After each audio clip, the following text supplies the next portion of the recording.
yaluteekako abakulu okuli Haji Abdul Nadduli n'Omumbejja Sylvia Muweebwa essaawa yonna tujja mulaba wano nga kuliko bannamateeka naye nga bakolaganira wamu n'abakulembeze mu kitundu okugeza nga wano Matugga mulina okutuula olukiiko lw'abantu abali tekiniko lwegattako n'abakulembeze abategeera abantu b'omu kitundu ne mulungamya ensonga era ne mugonjoola ensonga z'ebizibu ebiri mu kitundu ekyo. Olukiiko olwo lwagenda okumala emirimu gyalwo nga mu butuufu ensonga z'enkayana z'ettaka mu kitundu ekyakapeeka mu Nakaseke district nga zimaliddwawo era nga ziri lufumo. Kati y'enkola eyo yasinzirwako okugamba nti ekintu ekyo tusobola okukitambuza mu ggwanga lyonna kubanga twalabako nga kikola era nga bwe bajja otulungamya lwe lunaku lwa leero bwe tulaba nti ebibala ebyo bigenda mu maaso. Nga bwe tugambye ofiisi eno eteekeddwawo tugikozese. Oluusi ekireeta ensonga z'ettaka okulwawo buba okubulawo okuwuliziganya wakati w'oyo awaaba ne gwe wawaabira. Ono wagamba nti nze ndeese looya n'olinaga nze ndeese looya ne lufuuka lutalo. So ng'oluusi kyetaaga kutegeera nti amazima kye ki, ensonga eno yavaawa, terina kuba ya lutalo wabula ya kuwuliziganya. Abakulembeze abakwatibwako ensonga mu kitundu ewali ettaka eryo nabo ne bwabaako kye boogera. Bannamateeka olwo ne balyoka bajja balungamye nti etteeka lyo ligamba ki, naye nga kikolebwa mu kuwuliziganya n'okuteeseganya omuli n'okuwaayo n'okwerekereza kye bayita give and take. Ebyo byonna tujja bituukako mu process eno egenda okutandika. Tuwuliddeko okukyogerwa eky'abantu abalina omuze okukozesa erinnya lya Mukama waffe General Salim Saleh. Ekintu ekyo twakiraba ekapeeka. Olukiiko olwo lwe lwali lutandika, envuvuuma ezo zaali nnyingi nga buli ayagala okubba ettaka akozesa erinnya eryo. Naye twagenda okumala olutuula lw'enkiiko ezo nga mu butuufu abatuuze n'abakulembeze mu kitundu nga bakakasizza nti ebyo byonna byali byambu. Amazima gasobola okuvaayo era ne kitegerekekawo obuzibu bwe bwali era ne bugonjoolwa era bwe twogerera mu kapeeka kati abantu batudde entende. Kale naffe wano tubakubiriza ofiisi eno ereeteddwa katugyeyambise tumalewo ensonga z'ettaka. Nga bwe mbagambye mu kkooti ojja kumala emyaka 5 ku 10 ng'eyo ye kkooti esookerwako. Ate omulala ajulire omusango gweyongereyo emyaka emirala 5 ku 10 n'omulala ajulire mu kkooti ensukkulumu. Naye bwe muyita mu kuteeseganya obudde obwo mu bukendeezaako ensonga neggwa ate buli omu n'aba musanyufu. N'olwekyo tumaliriza nga nnyongera okwebaza Mukama waffe General Salim Saleh olw'enteekateeka eno era n'okubakubiriza nti enteekateeka eno tugyenyigiremu tumalewo enkaya. Mwebale nnyo, mwebalire ddala. Tweyanziza nnyo tweyanzeege wabula ntwala omukisa guno okwongera okwaniriza bakadde baffe abatwegasseeko. RDC Wanansana tuli naye mu kizimbe ekitegeeza nti ebyokwerinda byonna tuba tubirina era waaba waali olutumanya nti President akiikiriddwa bulungi. Nyongera okutwala omukisa guno okwaniriza mukadde waffe era senior citizen mu ggwanga Mama Saida Bumba, naye tuli naye nsaba abawubireko. Babanjuliddeko ku Mumbejja Sylvia Muweebwa era omukuba teesiteesa ab'omukolo guno be tuli nabo n'okusaayo omulako ogw'amaanyi ennyo okulaba nti ofiisi eno ebaawo, naye nsaba okubakakasa nti tuli naye.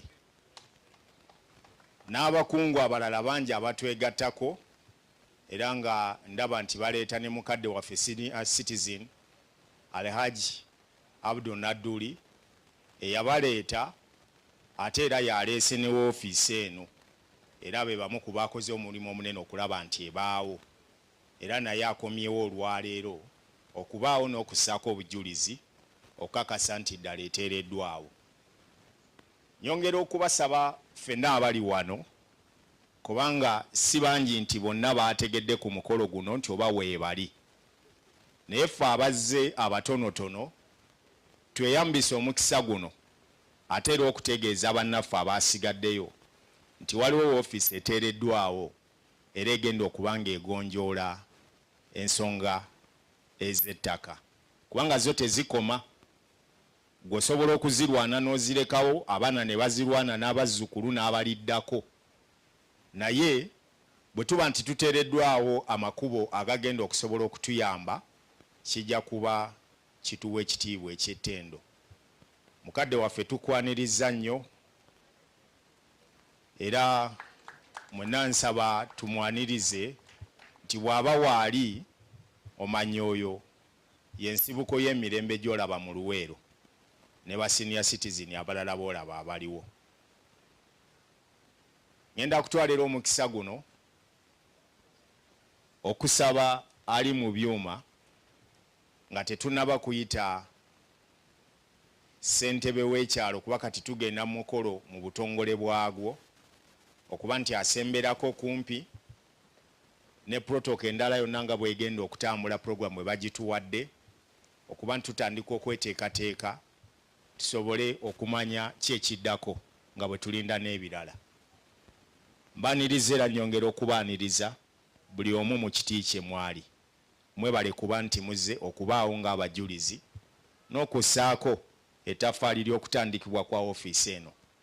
Ofiisi eno ezze n'essuubi eddene ennyo, era ngo essuubi lye tugirinamu nga bannansi nti abantu mu mikono gyekwasiddwa balina obwesimbu obw'ekika ekya waggulu era bamanyi bulungi nnyo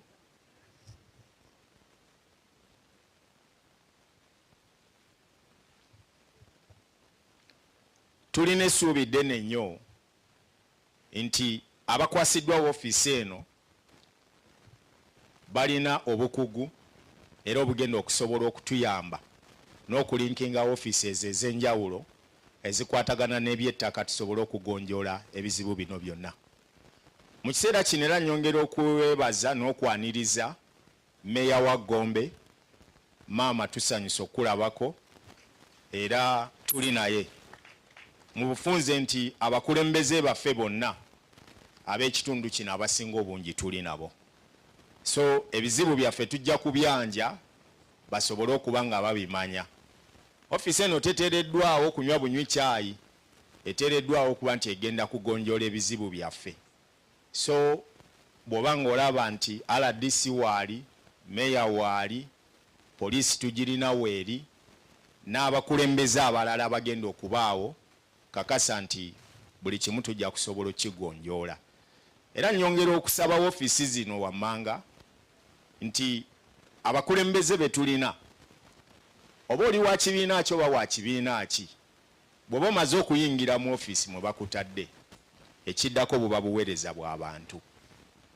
Enjawukana mu byobufuzi zo tuziteeke wabbali, ebirowoozo byaffe tubitunuulize abantu abagenda okuba nti batukulembera oba betukulembera abeetaaga obuweereza bwaffe.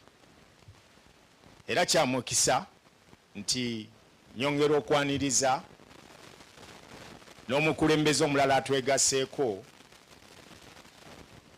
Brigadier General Lukyamuzi, abasinga obungi mwena mumanyi nti era naye atuula mu ofiisi evunaanyizibwa ku nsonga z'ebyettaka, etuula ku lubiri awo emabega wa hotel ya Kenlon.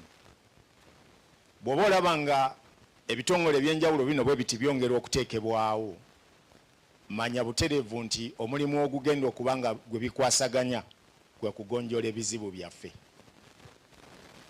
Ntegeezeddwako nti mukulu Commissioner Land Registration osabibwa ojje ku ntebe eno ey'omu maaso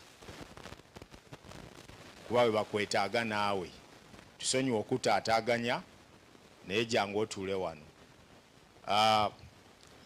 Bannanga abamawulire abamu mulina entebe ze mubadde mutuddekawo, mbasaba olw'abakulu abayongera okutwegattako tubongere okubalizavingirako ku ntebe zino, kuba ffe abamawulire tumanyikiddwa tuli nga basirikale tuyimirira buyimirizi ku mukolo. Ffe tugume tuyimirire, abakulu babeeko we batuula, tulabike nti omukolo tugwanguya guveewo mu bwangu. katuddeyo wasa ebyuma abeeko byatunyonyola ng'ate bwe tulinda abakulu abalala batwegateko. Nkwebaza nnyo okuba nti okyagoberera TV10 gano mazima era n'okussaayo omulaka okwongera okutegeera ebyafaayo bya Uganda gyevudde n'okutuuka olwaleero.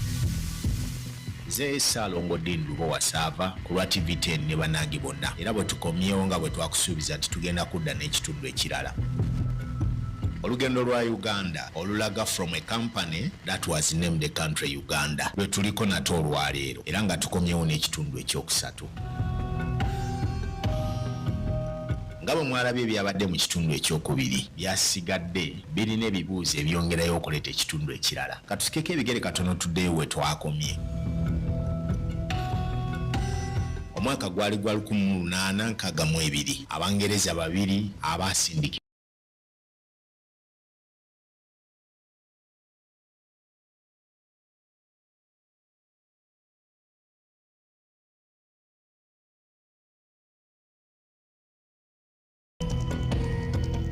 era nga bamaze okutuuka wano twasembyeyo okumanya biki ebyaddayo ne tuzzaayo ate ebigere katono mu kisenge kiri ekinnyonnyolwa nti kyekyakyusa ebyafaayo by'eggwanga lino byonna nga bw'obiraba ssaako ne Ssemazinga w'omwana w'omuddugavu okuba nti abasajja baatuula ku mmeeza ne bagitemaatema nga bwe baali bakyagala era ne bavaamu nga bagiwadde omutwe omukulu ogwali gumanyikiddwa nga the Scrum and Partition of Africa. Mu kitundu kino ekyokusatu tugenda kutunuulira era ebigere tubiseeseetule tugire ddala mu mwaka ogwa 1884 e Berlin mu Germany. Amawanga gaatuula 18 ne gatuula ku mmeeza emu. Oluvannyuma lw'okuba nti go gaali gamaze okulumaŋŋana era nga galuwaanye ne gattiŋŋana ne bawunzika okubeera nti buli omu ayagala kwetakkuluza ku munne asobole okugenda akola ebibye. Kino nno kyabaleetera okutuula ku mmeeza emu basale ensolobotto ngeri ki gye basobola okusigala nga buli omu naggwa n'eri munne. Amaanyi nga gabawalaawala ku mmeeza eno amawanga 18 we gaatuula Berlin mu Germany. Ne batemaatema okugabanagabana Ssemazinga w'omwana w'omuddugavu gye baali tebatuukanga nako wabula nga bagikuba mu bifaananyi. Buli ggwanga lyagabana ekyo kye lyali liwulira nti kye baagala okutwala. Oluvannyuma nga bamaze okuwulira nti kakati buli kimu kigenze nga bwe bakyagala bayolekeza obwanga bwabwe eri kontinenti y'omwana w'omuddugavu. Ng'amawanga 18 omulugu bwe gugakutte mu kisenge kino mwe baali e Berlin tewaaliwo ggwanga lya muddugavu n'erimu, tewaaliwo kabaka wa muddugavu n'omu, oba kale tugambe waffe wano mu Buganda tewaaliwo n'omu yakiikirira. Kababeere abakulu b'empya okuva e Bunyoro oba eddoboozi lyonna okukiikirira Toolo. Kyokka ekyewuunyisa nti kaaba nkole naye tebaagiwa yadde omuntu eyali asobola okukiikirira ebirowoozo byayo. Abasajja bano bwe baali batuula okuyiiya eggwanga batutume Uganda. Okuggyako bo bokka abaali batudde wansi nga basinziira ku bigambo ebyali bibakoleddwako abakessi baabwe be baasindika wano. Abaali bazze okusoma ebyafaayo by'ensi eno be baali batudde mu kizimbe kino. Kyokka nga tewali n'omu ategeera kalica ya muddugavu oba neeyisa zaffe. Tewali n'omu yali abaddeko wano kumalawo kiseera na kutegeera biki bye twetaaga wabula nga bakubakuba bufaananyi obwatemaatema nga beeyambisa peni n'olupapula b'okutwala eggwanga ly'omwana w'omuddugavu. Kingdoms ezaali ziriwo baazifuula teritole. Obuwangwa obwali wano ne bazifuula ensi zaabwe ze beegabanyiza. Olwo Uganda was imagined before Ugandans. Era bo baagirowooleza ne bagiteekerateekera nga tebeebuuzizza na ku bannayuganda nti oba ddala twetaaga okututuuma eggwanga Uganda. Baatuwa erinnya lye twali tetulowoozanga nako ate era eritaali lyaffe. Olwo mu kuseeseetula ebigere nga bamaze okukola buli kye baali beetaaga. Ebiwandiiko nga bamaze okubisayiningako era ne babissaako sitampu n'ebinkumu ebyali bikiikirira endowooza zaabwe nga bo abazungu abaali baagala okwetakkuluzaako okulwanagana kwe baali balimu mu mawanga gaabwe. Ekiwejjowejjo baasalawo okusaddaakayo kontinenti ya mwana wa muddugavu yebeebeerawo ng'omusingo.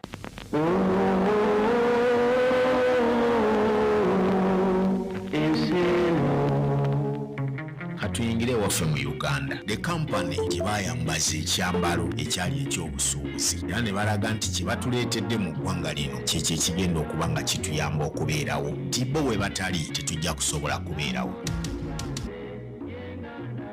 Bajjira mu bifaananyi eby'enjawulo, abasinga bajjanga amagye ate nga si bajja. Kampani ne zibalukawo era n'abandi ne beebuzaabuza nga bamusiga nsimbi abaali bakutte kontrakiti mu ngalo zaabwe so si ebyokulwanyisa. Weewaawo baali balabika ng'abannamagye n'ebyo baali bakutte mu ngalo byali bizitowa ng'ate byabusagwa nnyo mu kusaanyawo kontinenti y'omwana w'omuddugavu. Bagenda okumaliriza ng'abazze ng'abalambuzi batuleetedde kampani yaabwe eyali emanyikiddwa nga the Imperial British East African Company. Kyekaddirira nga Ibeako emaze okutuula wano we tugenda okulabira ekitundu ekyokuna. Njagala tugende mpolampola wanga olugero luno lwetaaga okunnyonnyoka lwaki omuzungu yajja wano, kiki yali yeetaaga era ebigendererwa bye byali byakuyamba Uganda oba byali byakugisaanyaawo. Era oba oliawo ebyo bye yatulekera tulowooze nti kyekikolomyo ekikyatawaanya Uganda n'okutuuka olwaleero. Era ani agenda okununula Uganda asobole okugituuza weerina okutuula awatuufu. In the move to change the narrative, buli munnayuganda yeetaaga okwenyiga mu lugero luno. Bwe tutaalutegeere nga bannansi lugenda kusigala nga ekizibu kyekimu kirekalinga ku buli mulembe ogugenda okuddawo. Bino bye tuli mu kusoma olwaleero byatandikibwa mu 1889 wabula n'okutuuka olwaleero mu mwaka gwa 2026 Uganda ekyaguluba n'ekizibu kyekimu. Ku lwa TV10 nze Ssaalongo Dinduba Wasaava. The company that was named a country called Uganda lwe lugero lwe tugoberera. Eyatandika nga kampani nevamu erinnya erya Uganda abasajja lye baatulekera. Tusaanidde okuleka ebyafaayo bisigale nga bwe baabireka oba keeka n'akaseera okukyusa olugero lutunwe gye tulwetaaga. Mukama Katonda abankuumire mwenna, nkoze ne bannange bangi nnyo ku lwa TV10 gano mazima. Bino bye twogerako tubejjera ddala ku bitabo n'ebiwandiiko ebyo ebyawandiikibwa nga bateekateeka olugero lwa Uganda. Tusinkane mu kitundu ekyokuna. Mukama abankuumire, mweraba. Waaw, kwatamu katono baaba. Olw'okuba nti obudde tebugenda kuba nga butuganya okukola ebingi, ngenda kusaba ttiimu ekulembeddwamu Mukulu Ssenkubuge ekomebwe etuweemu eddakiika 5 olwo tuyingire butereevu mu pulogulaamu etuleese wano olwaleero. Era nja kusaba osi avunaanyizibwa ku by'ekitundu kino ebyokwerinda naawe osembereko mu maaso wano taata, oleme kubanga ensonga ozirengerera mabega. Semberako wano abakulu bamanye bulungi nnyo nti ebyokwerinda biri gumite ng'enjogera ennaku zino bwegamba. Nja kusaba ku baana abawala ababadde wano abalabika obulungi mutuyambeko ku mmeeza eno eri maaso wano. Abakulu bano beetaaga nabo ku lwendo lw'amazzi okuba nti emimiro gireme kubakala. Tuyanzege abakukunava abakajja tusaze kubalaba.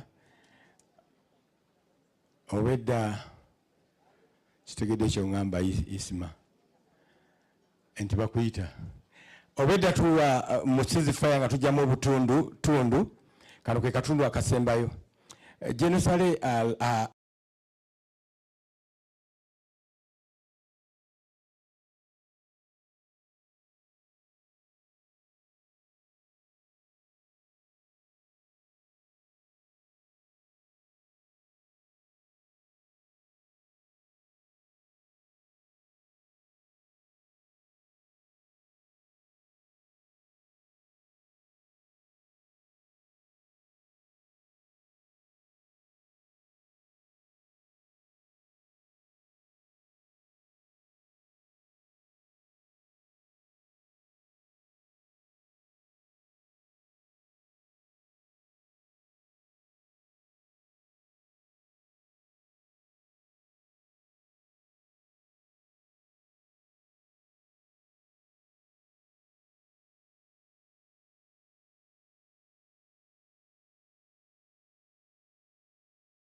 Africa, the land of 1.4 billion people.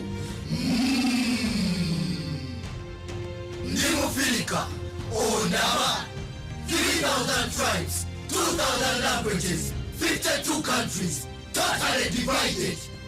We are the dinosaurs, removing boundaries and cementing relationships.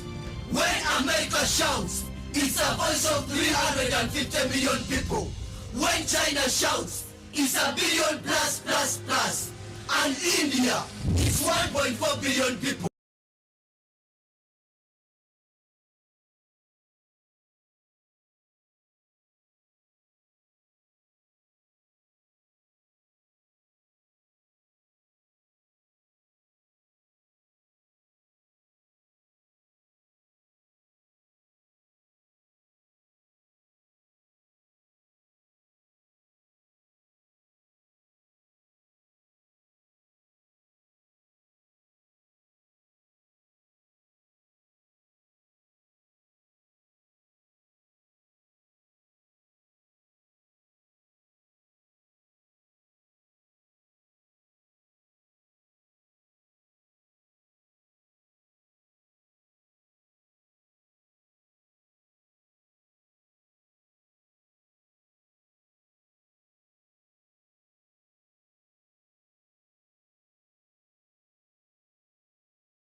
tusaba ojjeko wano mu maaso.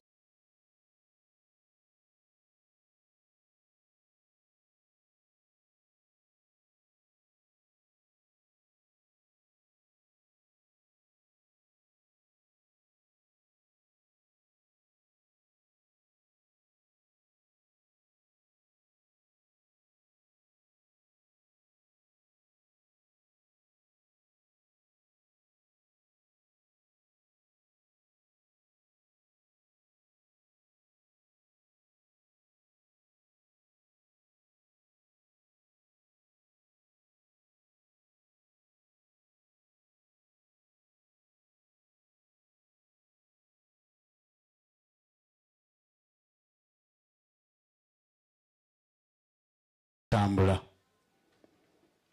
Mu Uganda wano ndooza tulina mwami looya Baluti waali ne balooya abalala we bali. Naye akakiiko kano katuyambye otulabula awamu n'okutuwa ebyokulabirako ate ebimu ebyobulimba bibadde nga mu bantu kubanga akakiiko kano bwe kajja waaliwo ettaka erimu aliayo yabamu abafamire ya mwami Lukwago era yali nguza yali omugenzi Simon kati yafa naye bwe navaayo ng'omwami oyo yanguzizza ettaka eryo ebyapa byali ku blue page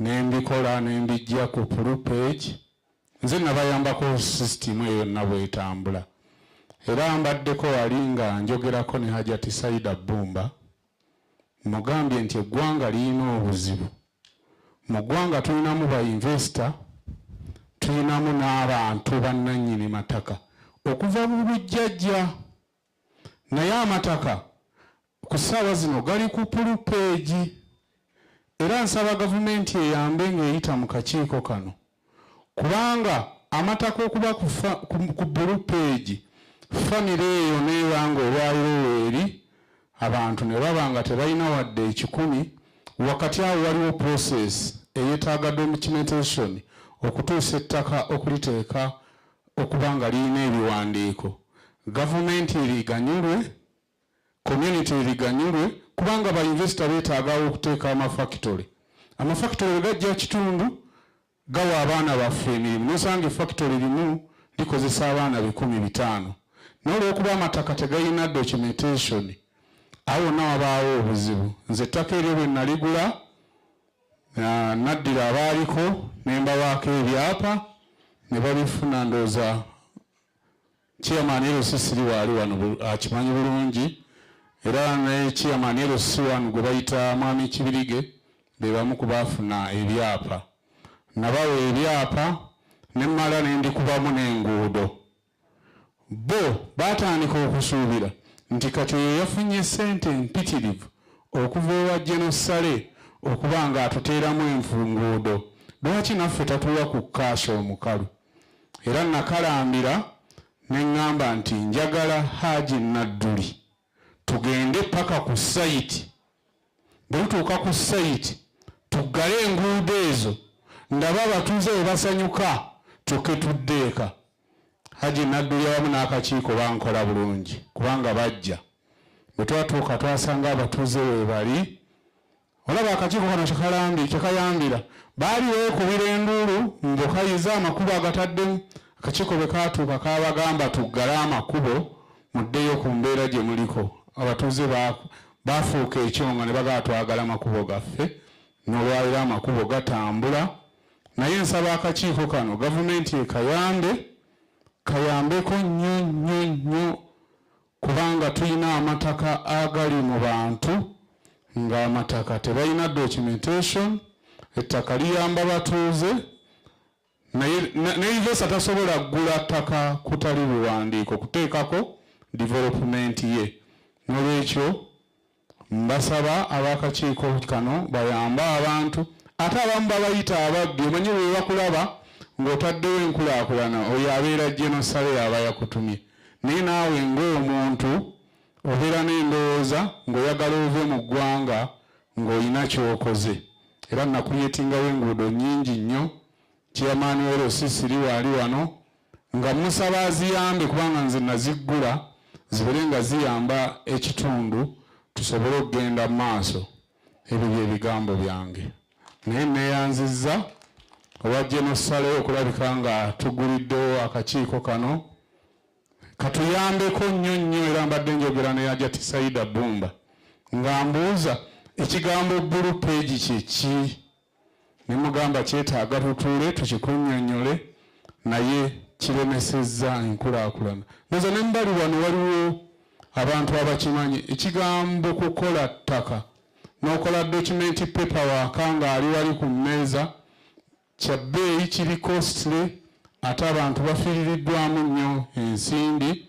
Era ewaffe tulina famire emu, omukyala ali wano era wa Yakobo Lukwago Joseph Sali asobola okuyimirirako.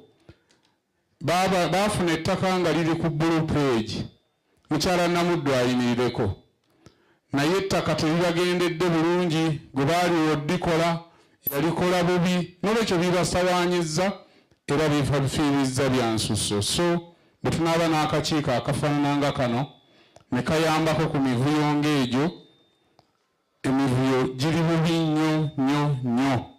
Ebyo bye bigambo byange. Neeyanzizza era tujja kusobola okukolaganira awamu n'akakiiko kano.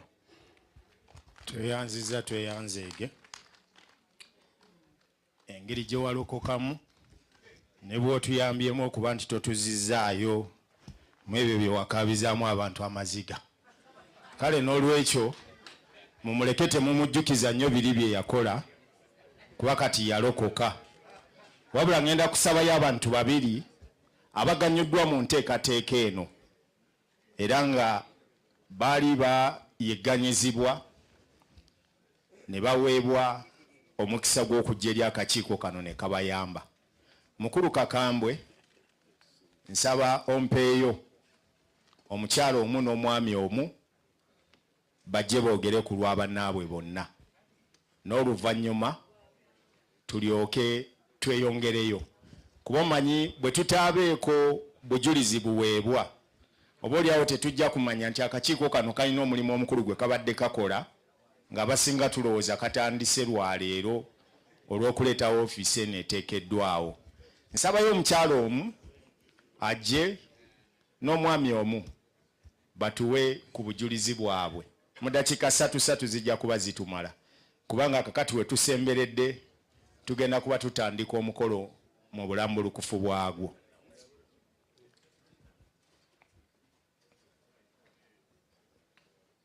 Abewako obujulizi babuze, saagala ng'obwa Mwami Kayiza, njagala kati obujulizi buno obulala bajja. Kale tweyanziza.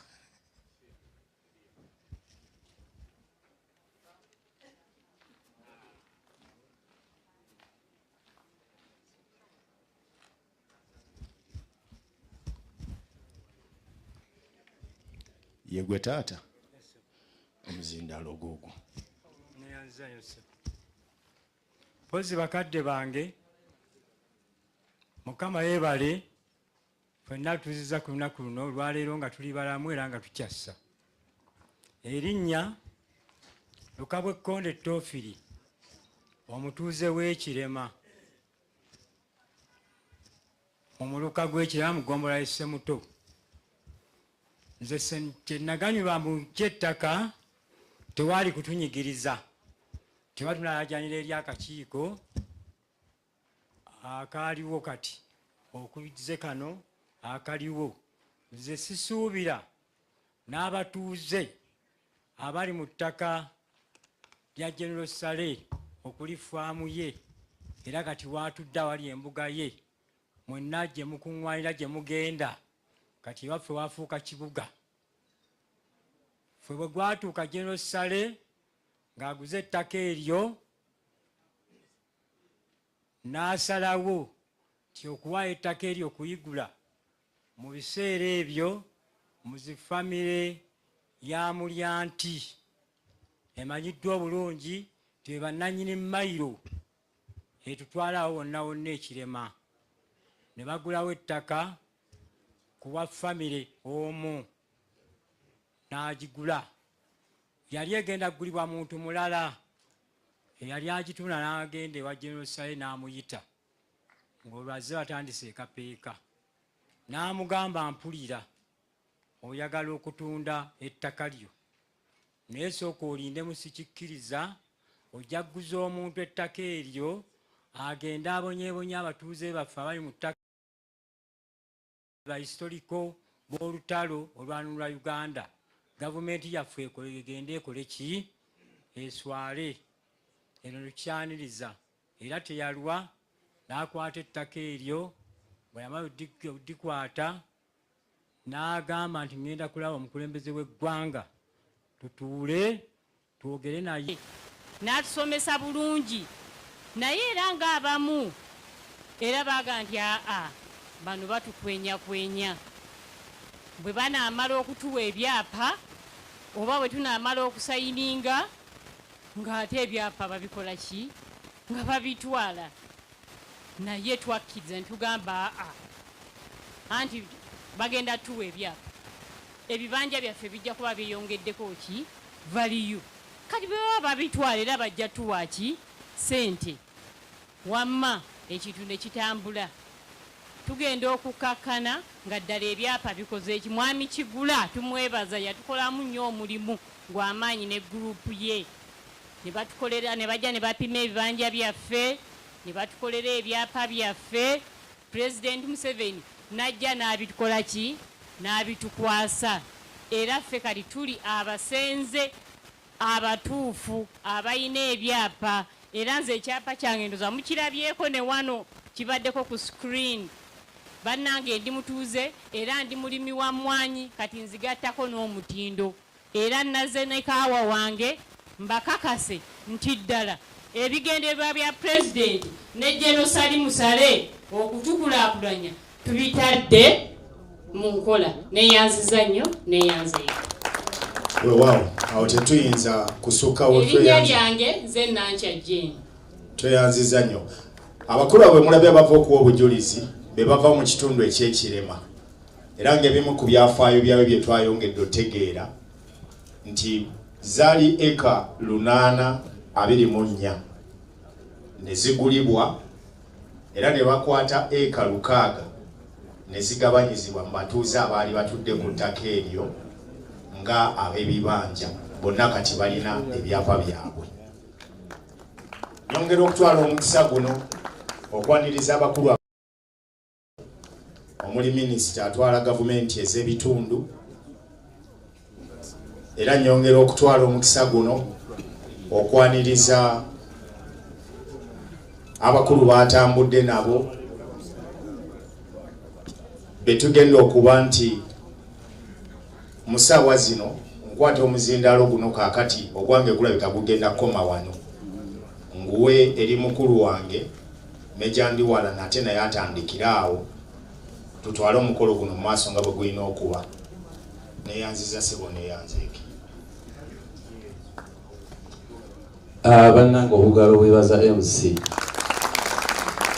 akoze omulimu omulungi okuva lwe twatandise era tusiimye nnyo tutwala akaseera kano okwebaza Katonda olwa buli kinoomu ali ku mukolo guno kubanga enteekateeka tebadde ya mwana wa muntu ebadde ya Katonda.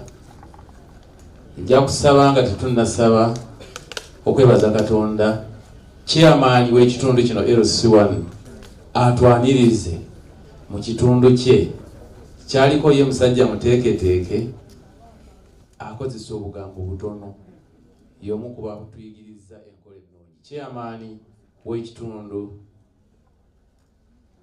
tusaba ojja otwanirize.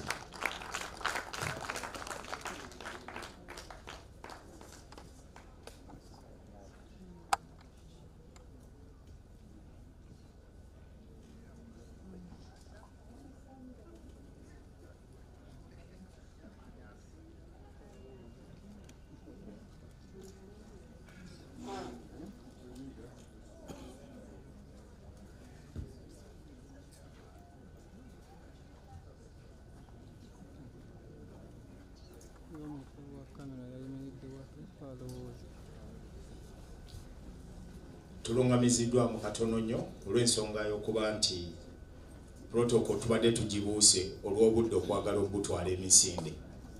Okusinziira ku bakulu abatudde wano bonna, tugenda kusaba Sebyuma atuwe oluyimba lw'eggwanga anthem stanza emu, atuwe n'oluyimba lwa East Africa stanza emu.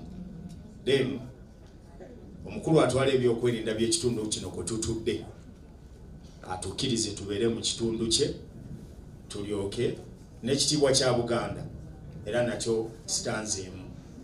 Then n'oluvannyuma ssentebe w'ekyalo kino atukkirize mu kitundu kye ate bayite abalala bonna era bagenda okutusabira gwagenda obaleeta taata nga tumaliriza ennyimba ez'owammanga.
Kansabe nga tukyayimiridde tufuna okusaba tuleke tutuule. billahi min shaitani rrajim bismillahi rrahmani rrahim. Kutendeza gwe Mukama Katonda eyakoze entegeka eno okututeeka wano eno. Taata tetulagira tusaba busabi, emmeme zaffe ennafu ziwa amaanyi. Taata ku muntu watonda ffenna n'otumalayo naye n'otuwa ekintu kimu kyokka ekisinga ku mibiri gyaffe gyonna gyonna amaanyi. Taata tutaase ekiiso eri bannaffe. Taata teeka ebigambo ebirungi ku lulimi lwaffe olutubuza, olutamanya kituufu, ekituufu ne lukifuula ekikyamu. Taata tukusabira eggwanga lyaffe lino, abakulembeze baffe bano obawa okumanya okwa waggulu. Taata tutulagira tukusaba busabi ng'era tulibeyumifu mu maaso go, gwategeka ffe tulina maanyi mu bino byonna byonna. Allah kiwalagira era kijja kutuukirira nekyoyagala, naye tukusaba Mukama kule kiba kijjanga kibi kitufulire ekirungi. Allah tutambuze bulungi, tusaasire bannabbi baffe bonna na Mukama tutaase entalo mu mawanga gonna gonna. Wa sallallahu ala sayidina Muhammad nabiyil ummiyi wa ala alihi wa sahabihi wa sallama walhamdulillahi rabbil alamin. Tweyanzanye tweyanzege Kamasabe tutuuleko. mukadde waffe minisita wa gavumenti ez'ebitundu, abagenyi bonna b'otambudde nabo, abakungu bonna b'otambudde nabo, sijja bamenya buli omu kiti kye kubanga sikimanyi. Mukadde waffe RDC, maama meeya atwala ekitundu kino, ab'ebyokwerinda mwenna, abatuuze mwenna, abaawano n'abo mwenna abavudde ebule n'ebweya, mbaaniriza nnyo mu kitundu kino.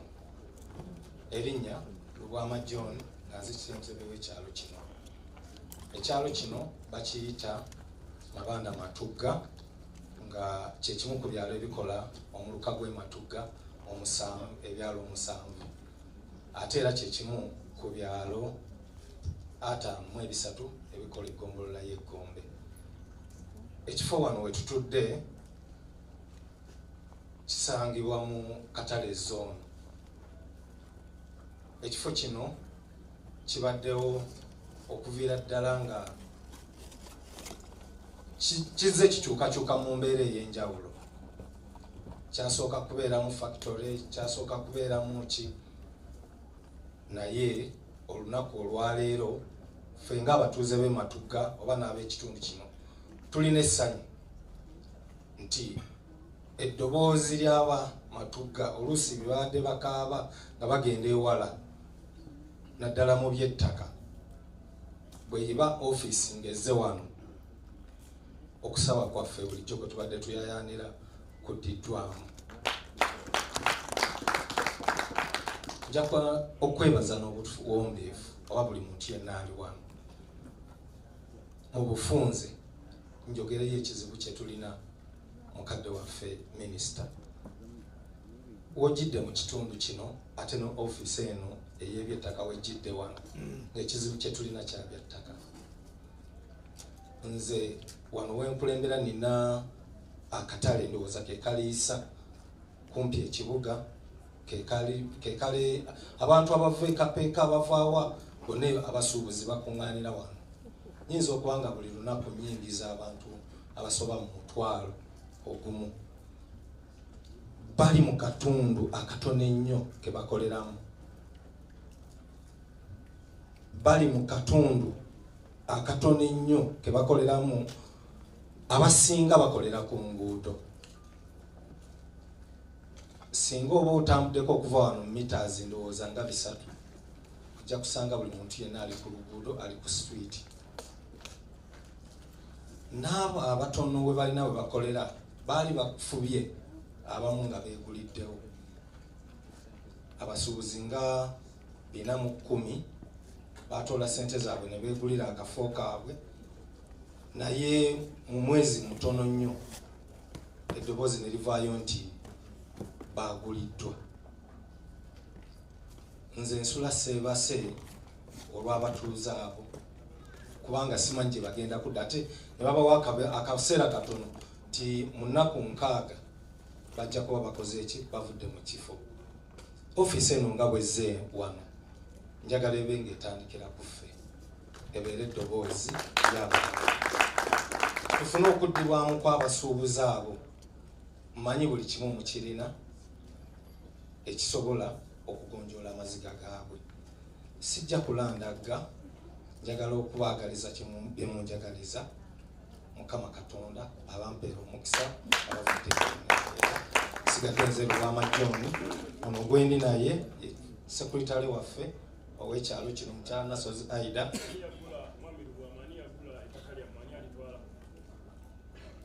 Okusinziira ku biwandiiko bye nalabyeko, kuliko Kisituli Chadi nga bamu ba directors bakwatagana ndowooza bakwatagana naye ne tebitegeerekeka.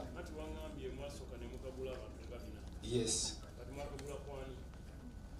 twakagula ku mugenzi Engineer Sempeero,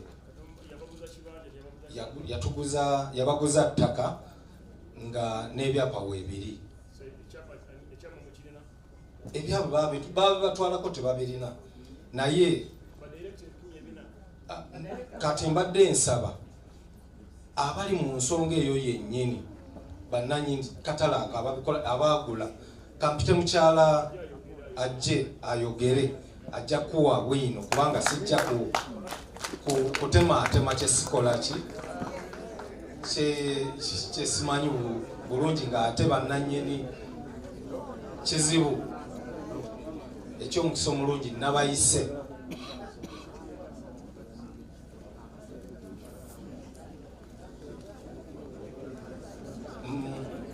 nga bano sinababbanjula omukulu ono yatwala ebya takisi mu kitundu kyaffe nabo bakolera ku nguudo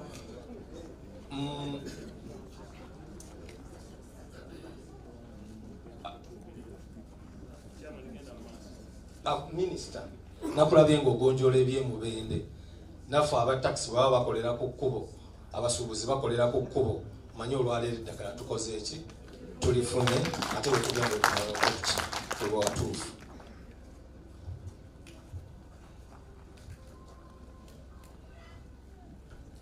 Oweekitiibwa minisita n'abakungu mwenna abatuuze abali mu kifo kino erinnya lyange Namuyomba Teobista Luwemba ndi mukulembeze mu katale ako akamatugga mabanda Daily Market era akali ku bwannannyini ng'abasuubuzi ffe twegula kali ku byapa 4 naye tulinako 3 ng'abasuubuzi katudde ku block number 92A plot number 68 ne 237 and 238 nga owner ye Matugga Mabanda Market Association Limited. Yes, Matugga Mabanda Market Association Limited. Einaba members ana 45. Twafuna amawulire nga akatale ako kayingiddemu omwami gwe bayita Kisitu Richard ng'agezaako okuswapinga ebyapa byaffe abikyuse abizze oba erinnya lya Matugga Mabanda alizze mu block number 92A 63 ne 206 ploti ezo ziri 2 naye ng'ezaffe ziri 3 era ng'abamuwadde obuyinza obwo obw'okukyusa ebyapa kuliko Ndugga Jamiru kuliko kakati maama kyenjagala okole oyanjula ensonga n'ogamba nti tulina ettaka lino ensonga ekwatibwako gundi yayogedde byonna byerimu amakulu just mulimu just buyaye kubanga agambye balina ebyapa 3 waliwo ekyapa kimu ekitali kyammwe naye nga nakyo kiri katale ako so kiri kiba kyammwe kiba kya nyini kyo ebyammwe 3 nti waliwo omugezi bamuyita Kisitu agezaako okubikyusa akyuse buloko ne buloti sikiwanja ekyo kisoboka komishona w'ettaka yono yakola ku nsonga z'ebyapa tewali tekigenda kubeerawo embaga mwina ebyapa byammwe nga bituufu genda mumpe photocopy akubira omuntu ali mu office atusaakingire wano kati batugambe ekyapa kiri mu manya gaani tewali agenda kwata ku kyapa kyammwe era tewali agenda kwakwatako mwagala kuwulira kyayogera komishona Oweekitiibwa kye tulina ekizibu ddala ebyapa naffe twakoze search eri recent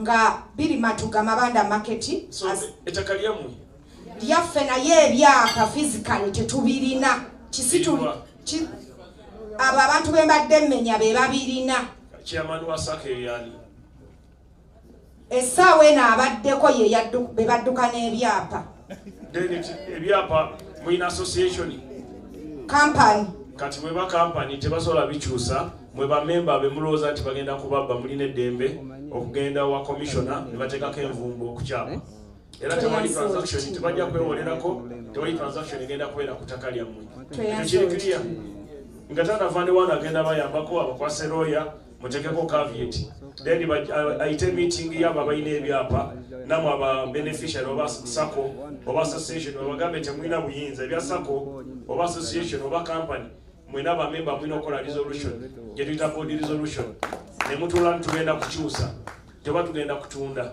bwemba temugikoze bali abakola bali mu byabuyayi mutegeko envumbo ate kirungi kati waali tewali transaction egenda kolebwa ku ttaka lyammwe tweyanza Oweekitiibwa tweyanziza nnyo tweyanzeeke webale nnyo okututikkula mugogo ogwo mukama akutuweera omukisa.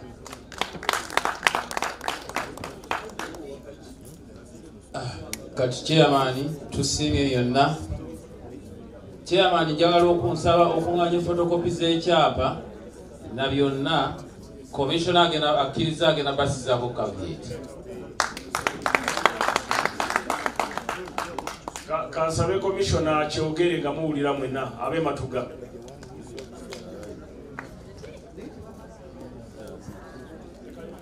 Nga commissioner bwajja katutwale omukisa guno okwaniriza minisita avunaanyizibwa ku nsonga z'ettaka mu ggwanga maama Judith Nabakooba. Ndowooza kaakati otumala okutuuka mu mbeera efaanana bweti kiba kyongera otukakasa nti ddala omukolo tutandise okugulinnya ku nfeete yaagwo.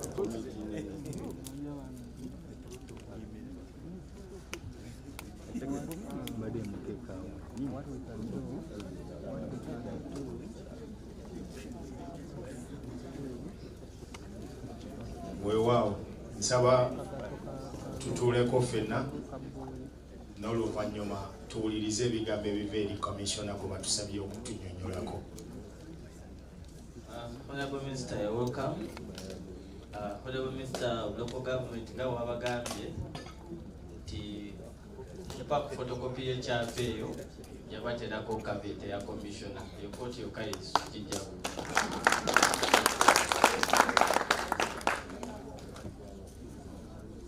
Honorable Minister, tukwaniriza mu kifo kino era buli muntu obedda amaaso gali mu kkuba ey'okwaniriza. Njala otwala omukisa guno kati okwaniriza agenda okbaniriza ku lw'ensonga eno eya Land Management Center Uganda wano e Matugga. Kubanga olwaliro lwetulaunchinga Land Management Center eya wano egenda otwala eggwanga laffe Uganda. Mpulidde bangi nga mugaa nti egenda otuyambako wano mu Matugga no eno egenda kuyamba ggwanga Uganda.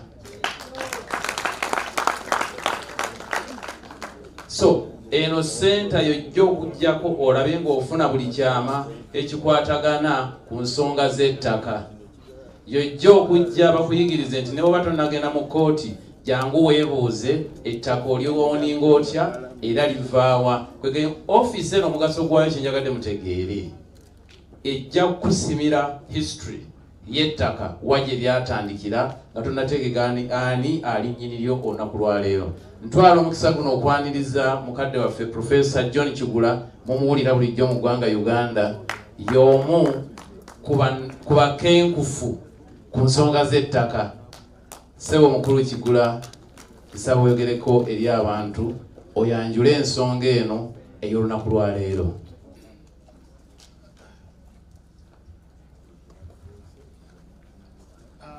Omukulu Minisita w'ebyettaka Honorable Judith Nabakooba, omukulu Minisita wa Local Governments Omukulu Barugahara Atein,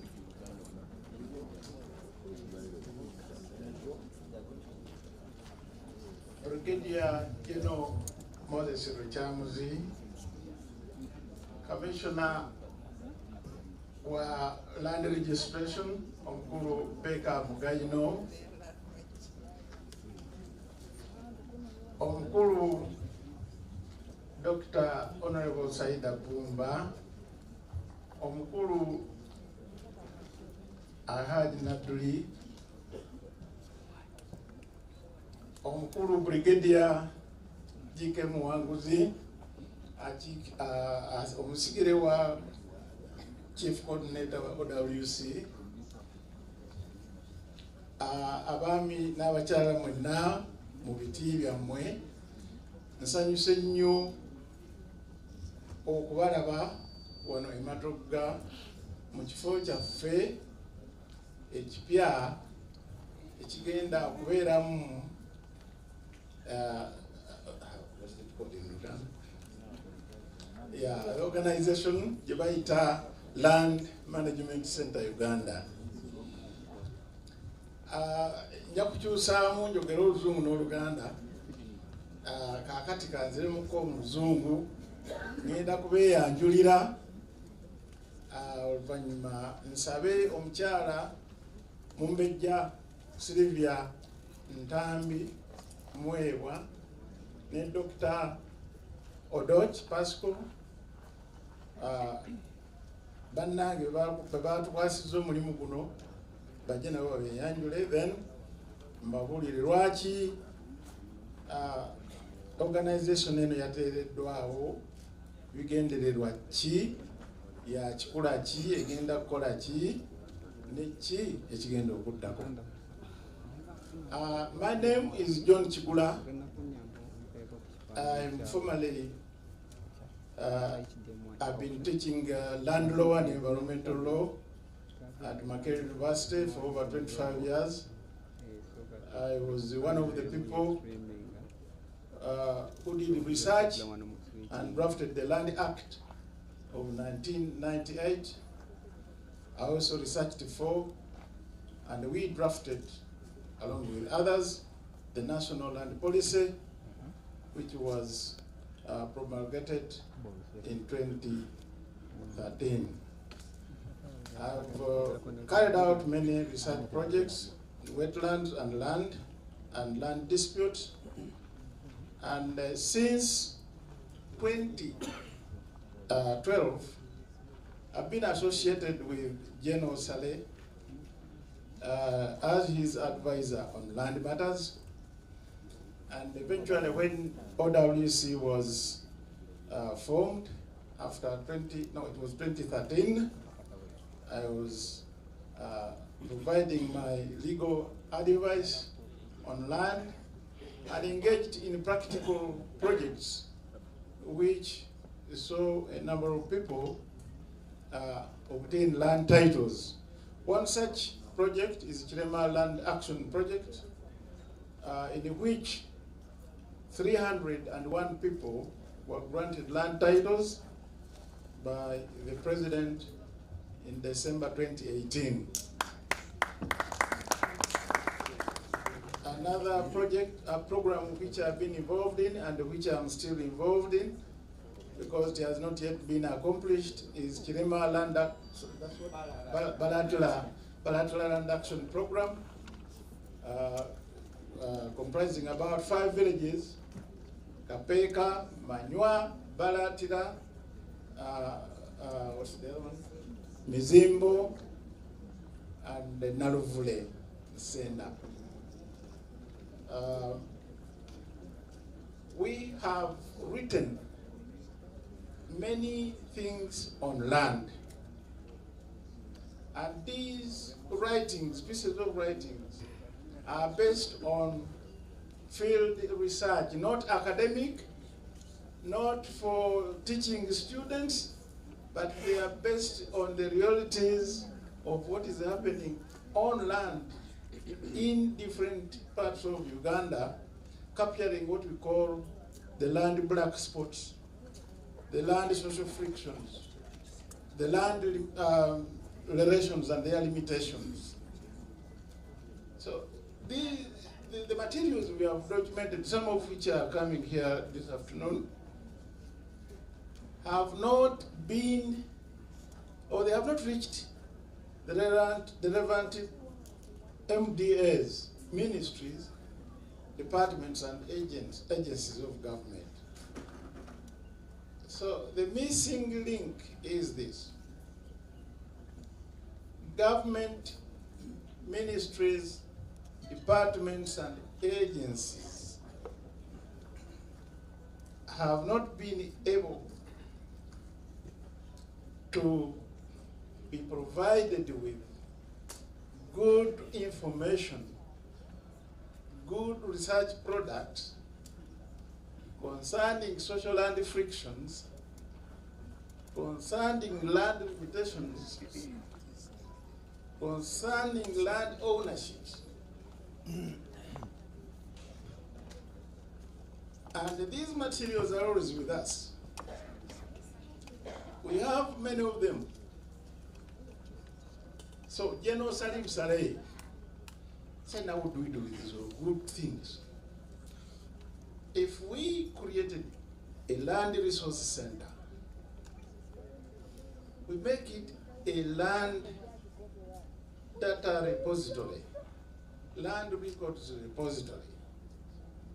Whoever wants, including government agencies and departments, can come and read, can get the digital records, and it is utilized to advance or to inform their decisions. That's one of the reasons why this organization has been put in place. It is not government, a government institution or organization. It is, call it an NGO, a company limited by a guarantee. But it comes in to fill that missing link where if Honorable Judith Nabakova wants to get to know something, if Commissioner Mugaino wants to know something, where does he go? So we are going to create this as a land resource center. We first and foremost collect our materials, both hard copy and digital. And then we shall make arrangements on how this information can be accessed for use and see how it can, be used by various categories of individuals, organizations, private, and departments of government. That's one reason why this organization has been put in place. Another one related to that is General Saleh wanted to know how best we can support the situation of land conflicts. One of the ways in supporting land conflict situation is by a system of negotiated settlements of what? Land disputes. It's not always good, and most of you are aware, to take cases to court.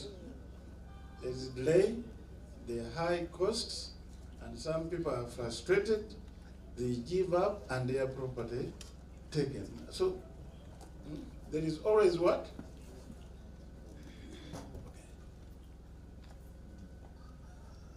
Underlying grievances which affect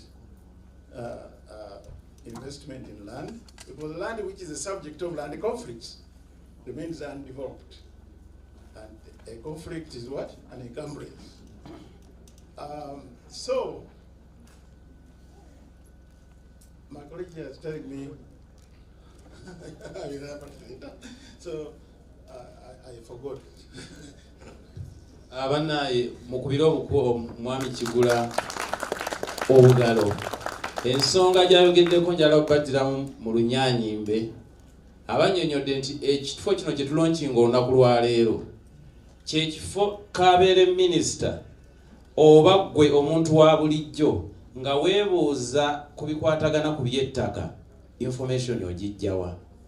Tiimu eno gy'olaba tukoze omulimu munene mu ggwanga ino Uganda, era omukulu ono n'ebitabo weebiri mugenda biraba ebikwatagana ku ttaka okuva gye litandikira, bw'olifuna, bw'olikozesa, baani abaliriko, kye kino ekifo gy'osanga ensonga ekwatagana ku ky'ettaka. Kyovudde owulira nga gambye nti togiyita gavumenti wabula kifo ky'ofunamu information nga buno ogenda mu Uganda Museum. Uganda Museum ojja sangayo emmotoka yali eya Sir Edward Muteesa, ojja sangayo emmotoka ezikaddiye ezikoleseddwa abapulezidenti abaasooka. Kati n'olwekyo munnayuganda yenna ali eyo olunaku lwa leero tegeera nti ekikwatagana ku history y'ettaka lyaffe erya Uganda oba n'ensalo ezo ze muli ezoogerwako ye ssente eno Oweekitiibwa Minisita eteereddwawo. Ate era eteereddwawo nga kiri mu buwandiike ne mu practical nti w'ogamba nti kati mukulu Kigula ne ttiimu mutubuulire Luweero asalirawa wali emigga wali kino wano buli kimu ojja kisangawo. So bannayuganda geego amawulire.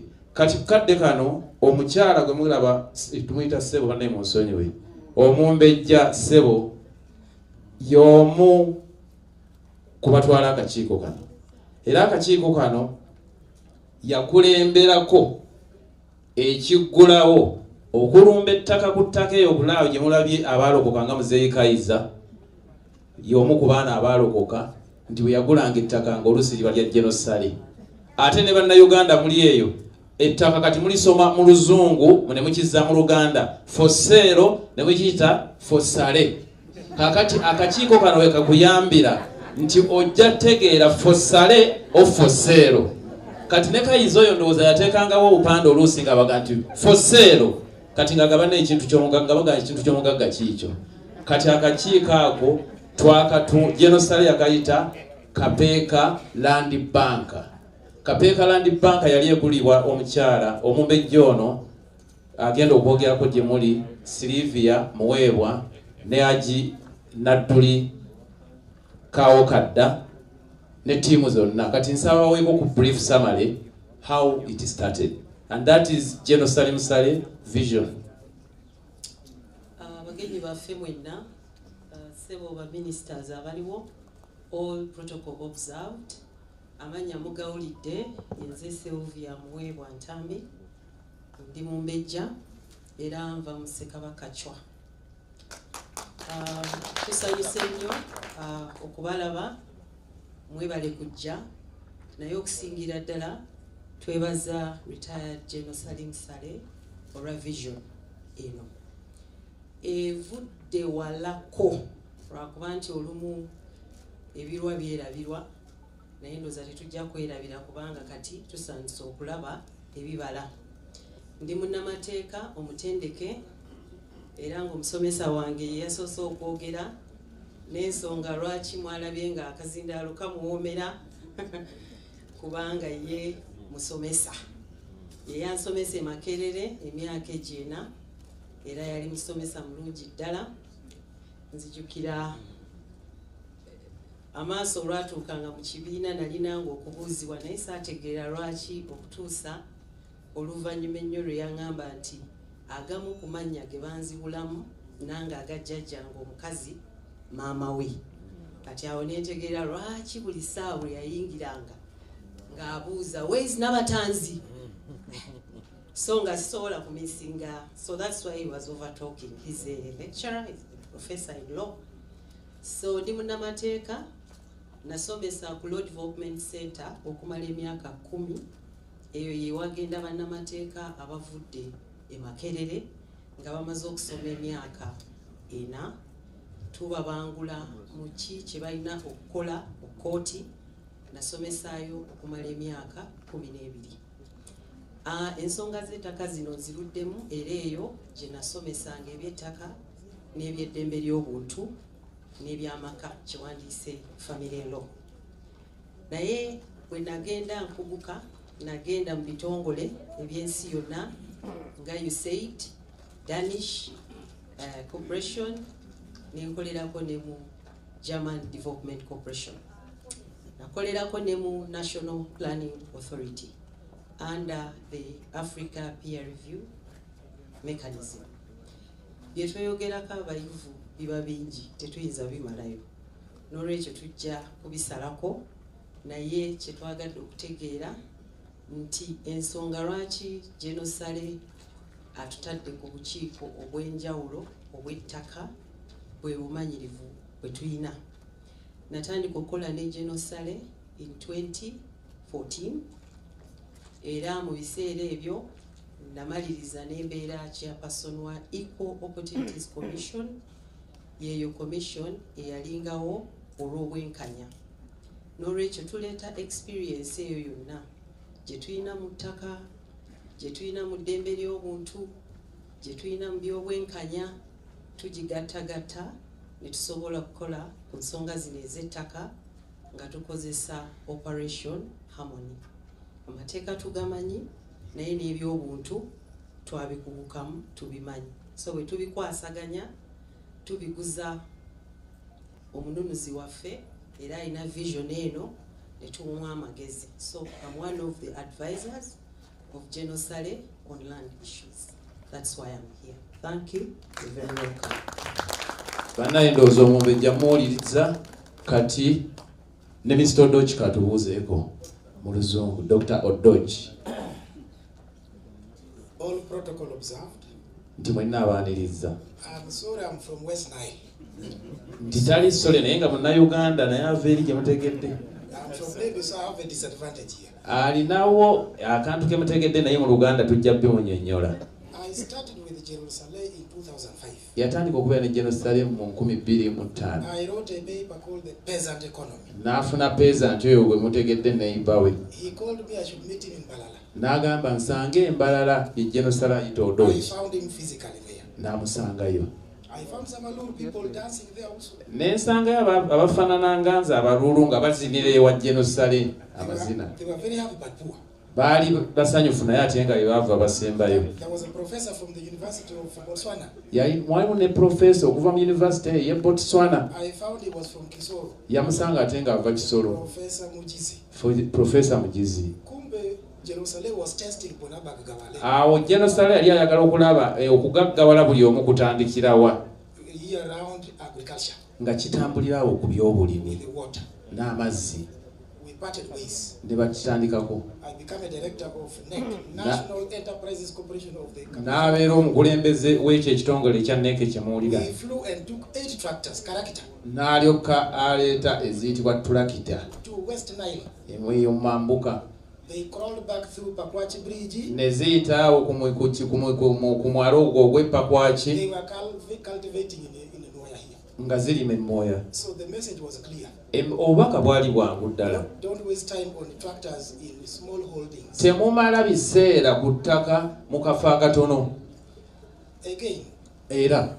The president appointed me at the National Planning Authority. Omukulembeze gwanga n'amulonda ku kakiiko ako. With the son of Luwero. N'omwana wo ava mu balwanyi Luwero. Professor Kisama Mugerwa. Omugenzi Kisamba Mugerwa mwenna gwe mumanyi. Vision 2040. Obwa vision eyo 2040. $9,500 American in your pocket. Ne ng'alina ssente ezo mu nsawo ze naye nga z'Amerika. 2040. We are left with some few years. Basigaza emyaka mitono nnyo. I meet General Saleh again. Era n'asanga General Saleh omulwanyi. We are about cooperatives now. Nga olubali ku bya bugagga. We find that you cannot increase production.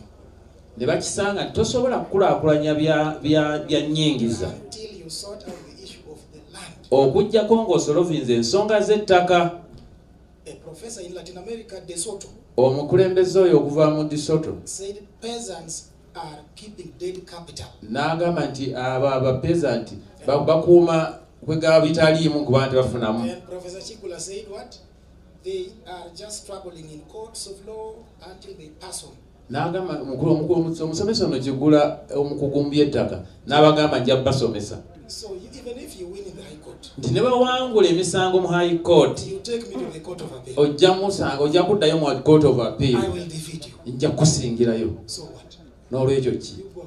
N'olwekyo munviire. General Saleh is saying, General Saleh n'agamba harmony. Njagala mirembe. Harmony doctrine says win-win. Nti enkola ey'okuwangulira mirembe egamba tugabane kyenkanyi mu kuwangula. There are so many economists in this hall. Waliwo ebintu bingi ebikolera mu kifo ekyo. They practice zero-sum game. Nga zikola obutaliimu. Winner takes all. Omuwanguzi yaba awangudde era. We are saying, why don't you leave these people with some arable land also to survive? Ne tugamba lwaki tetulekaawo ettaka, ne bagamba lwaki tetulekaawo ettaka eddala abalala nabo kukulaakunirako. So we are saying this land which you say is inherited, what, but if it is not productive, you're wasting time. Nti n'olwekyo ettaka eryo lye mwogerako bwe liba teri productive temujja kufunamu. So why I am closer to these people? Lwaki ndi wamu n'abantu bano? In northern Uganda, majority of the land is customary. Abantu b'omu mambuka eyo ettaka erisinga eririyo lya byabuwangwa bwe gali bannannyini ab'obuwangwa ab'ebika. You cannot have title on that land. Tosobola kufuna kyapa ku ttaka lya mu north. Your brothers and sisters and everybody is an uncle, everybody is on that land. Kubanga ettaka eryo libeerako mwenna nga bwe muzaalibwa mu kitundu ekyo ku ttaka eryo. When we see a barbed wire coming, bw'olaba sseŋŋenge ng'azze mu kitundu nti ate ani oyo ayingiddewo, kubanga bo ku Bagda tebalikuumisa sseŋŋenge. we are saying, why don't we talk with these people? Nga tuga nti lwaki tetwogera And when you find them in peace, tusigala mu mirembe. find the wife and the husband that digging a quarter acre, Bw'osanga omwami n'omukyala nga balimira kataka ako akatono and they probably say they have 250 acres. okulaba nti asigaza eyika ezo z'abagambye, So why don't we talk? lwaki tetwogera? The factories are here in Kabeka. Factory ziwadde e Kapeeka They are starving. They are called what? Underutilized capacity. nti ziri wadde e Kapeeka naye nga tete zikozeseddwa nga bwe zandibadde zikozesebwa. Your sons and daughters are not working because there is no crushing material. Kubanga nammwe abali eyo temukola kubanga ebyuma biri wano bitudde nga tewali abikozesa. The aprons are lying down because they are resting because there is no shift. Kwega Dr. Dochinga amaliriza, you know, he's trying to summarize for you. Nti kikyagezaako okubalaga Genosale yali ayagala ettaka okusinga oddikozesa mu ngeri enkyamu tuddeyo mu kukwatagana nga basseruganda ku nkozesa y'ettaka mumukubira obugalo. Era Dr. Dochi abasuubiza he'll be giving you the summary of all of this because of time in the books that we are going to share with you. Bannaye mukubire Dr. Odochi mungalo. Mu kaseera kano tutwala okwaniriza Oweekitiibwa Ambassador of Malaysia in Uganda, Alhaji Abib Kajim, mukwano gwa bannayuganda mwenna atera mukwano gwa vision bearer w'ekintu wekifo kino. Jeno atubiddeko mu kaseera katono nti mukwano gwange ajjaawo tusinkane ate naye agenda tuwayo testimony sebo nnyabo w'ekitiibwa minister. Jeno yatusabye Alhaji Abib Kajim annyonnyole bannayuganda nti Uganda yensi eri waggulu ennyo ku nsi zino ze tuli mu kutendereza, naye kyamawadde nange nakiwuliddeko naye njagala ye yajja kyatula mu maaso ga minisita n'eri eggwanga, kubanga tuli wano buli ayogera oyogera eri ggwanga Uganda, toyogera n'ab'ematugga bokka bonna. Banaye obugalo nga twaniriza Ambassador Habib Kajim kati ku ddakiika eno nsaba tutwale omukisa guno tukkirize abantu bano babiri boogereko gye tuli tulyoke twaniriza Habib Kajim, oluvannyuma twanirize komishona naye agenda kwogerako naffe eddakiika kubanga oyo yakwataganya ku by'ettaka. Ye musawo akebera n'ategeera nti omuzungu gyayita diagnosis to understand where the problem is on matters concerning about land, because we are all here because of the issue of land. We are not here in a campaign, we are here as Ugandans on something that we are going to use as a prevention of war in Uganda. Genosale has this proverb that there would never be any war in Uganda again like it was, apart from land issue. That's why we are here today. We are saying no more fights on land if this office exists, because this office is going to work as a pillar to help government in terms of knowing what land is. Era mukasera kekamu minister waffe ajja kwanirizibwa deputy wa mukama waffe General Kalebwa Kandona Sali Musale, abalala bonna nga bamaze okukola ki okwogera. Kati njala tutwala omukisa guno commission otweyo obugambo bubiri on issues concerning about land, then oluvannyuma twanirize General Chams omu kubakwataganya ku kyettaka tuli naye wano, Alhaji Nadduli ayogereko naffe nga senior w'eggwanga, jjajja waani wa Honorable Balamu oyo omu kubamukuza, then twogereko ne ssenga w'eggwanga maama waffe Hajati Bomba, kati olutyoke tuyite Jero Muwanguzi ayogere oluvannyuma Hajji Habibu Kajima ayogere twanirize Honorable Minister Balam mama yatuuse dda protocol munatusonyiwa ejja kyukamu katono kubanga abantu bano bonna baagala nnyo okuwuliriza ku minisita naye ate nga bantu be asaanidde osooka okubawulira bye boogera concerning about land. Honorable Nabagoba Nyabo gy'olwanira eyo olina pillars wano that fight with you. Kati sebo Commissioner, you can speak to your people here.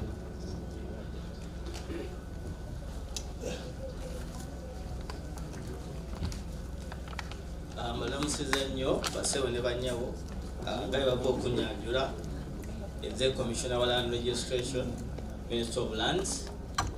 Chenjagala obategeeza ku mulamwa guno gwe tuliko nti we tubeera mu ofiisi zino ekitegeeza nti nno fa abasinga okumanya kati naffe tuba tuyiga buli kiseera ate n'okugonjoola ebizibu bino eby'ettaka tesobola kubigonjoola nga ffeffekka ng'abaministry era tuba twetaagako ku ba stakeholders abalala kubanga mugenda ne muwulira nti oba basezaamu ebyapa ebiri mu ntobazi ebiri mu bibira naye ekintu kino kiri more than cancellation kirimu ne also deconflictization abantu okutegeera nti bwe baba bazze ne bansenza ne banzijja mu mugga lwaki gavumenti enzigyemu kiki gavumenti kyegezaako okuteesa kugamba omuntu n'avaawo nga afunye okumatizibwa nti ensobi gy'abadde akoze abadde mu nsobi si gavumenti kola ki kumunyigiriza kati omulaba abantu abamu ku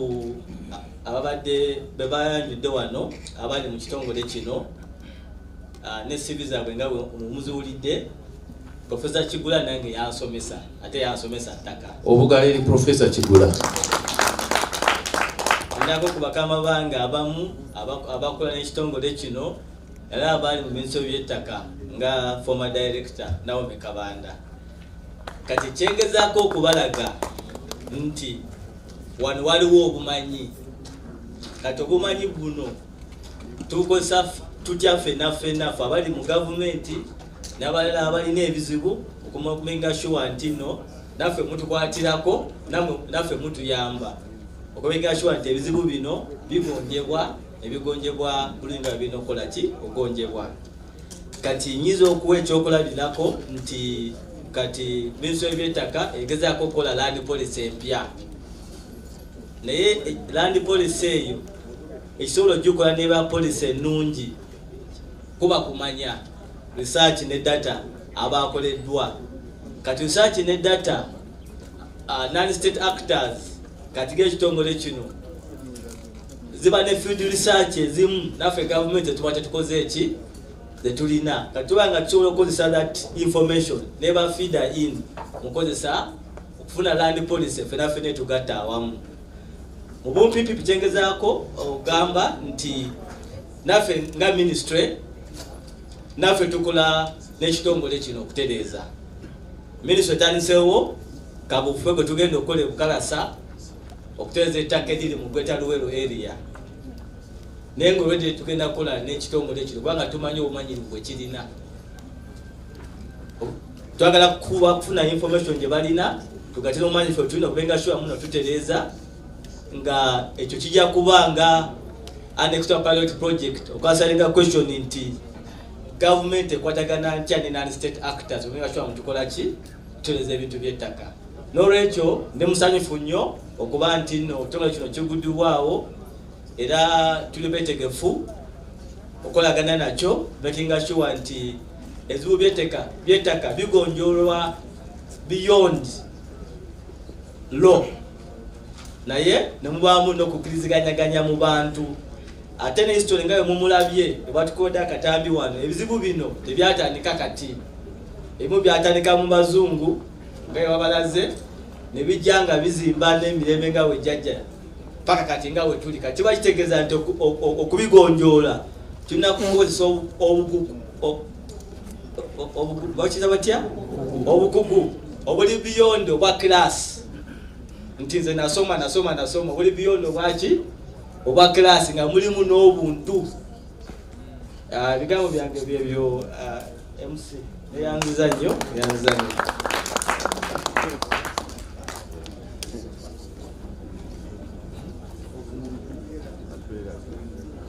Government agencies like the Ministry of Agriculture owning land, agricultural farms, ranches, etc., and others.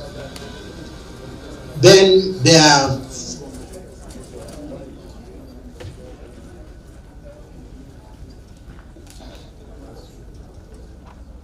gena maaso twagala omukulu akawulize.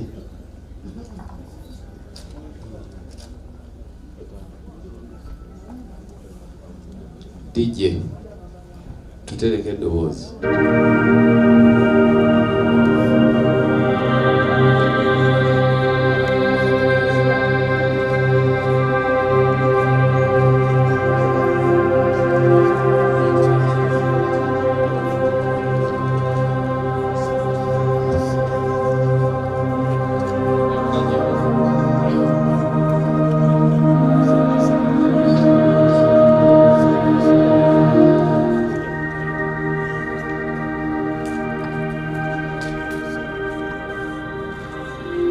Land refers to the physical surface of the earth, encompassing soil, water, and anything permanently attached to it.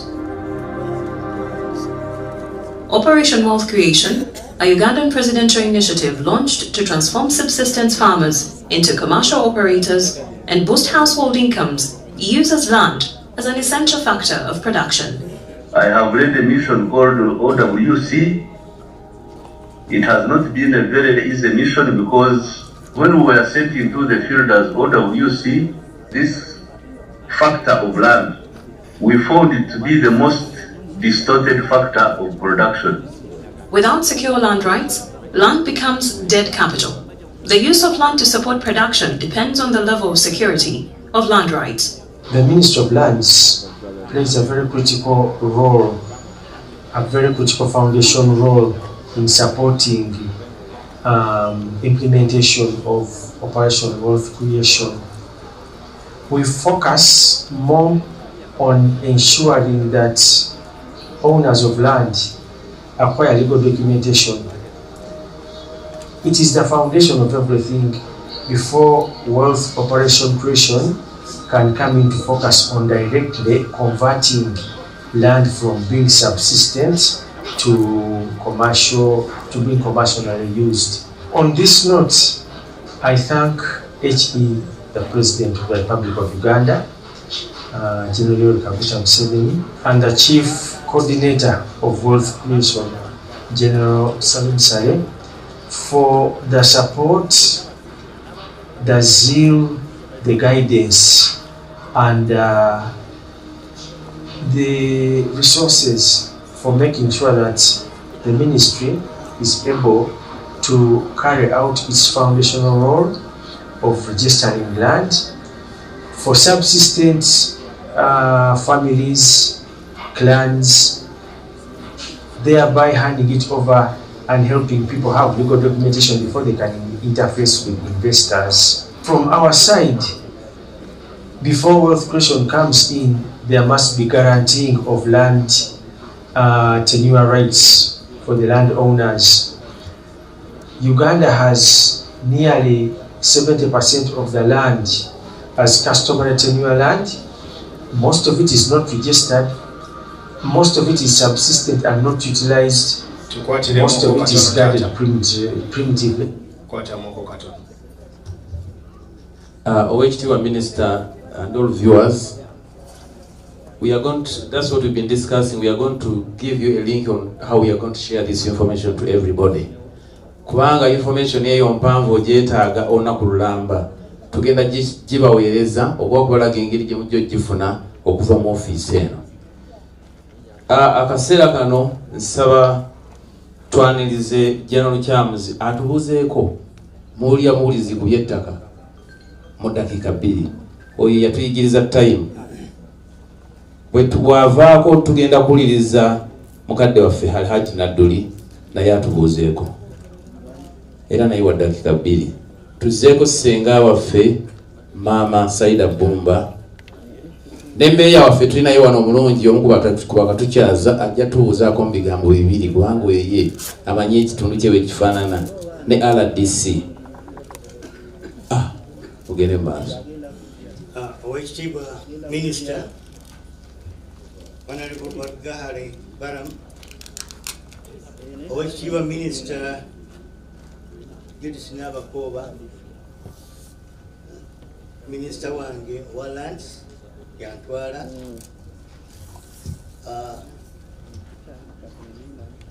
Oweekitiibwa Ambassador, ab'ebitiibwa mwenna, protocol observed. Amanya gange nze retired brigadier Moses Shabani Luchamuzi nga nze nkulira akakiiko akakola okulwanyisa ekibbattaka era ofisi zaffe zituddawo Mengo nga akakiiko ako kateekebwawo ekitiibwa president mu mwaka 2022 nga amaze okulaba ebikwata ku ttaka mu bantu engeri gye waliwo ekibbattaka kwegamba nga ye bwalabawala owekitiibwa president n'amanya nti ababbi b'ettaka be bantu abeetendeka ne babeera nga balina n'ebyokulwanyisa ate nga batagetinga abantu abatasobola kwerwanako tugambe nga abakadde bannamwandu bamulekwa n'abantu bangi abatamanyi kikyakukola. Owekitiibwa president be yatusindikamu okulaba nti tubataasa okibbattaka ekiriwo mu ggwanga era tukoledde ebbanga lya myaka 4 kaakati. Nabadde ntegese ka document ke katonotono okubabuulira experience gye tuyiseemu ebbanga eryo lye tumaze naye ndowooza simanyi oba kinaasoboka okukasoma. Mwebale nnyo. Kanaye mukubire General Chams ka document kabagambye era ndowooza General Mwanguzi bye bimu ku bye tugenda okussa mu archive wano olunaku lwaleero buli muntu afuneko information eyo. Twagala twanirize Haji Naduliloza katumwere wali akazindaalo atubuulizeeko awo mu ddakiika ze yazimanye entono.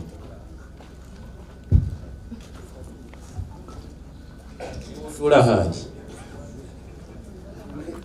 abagambye mutuule mwenna abakkiriza.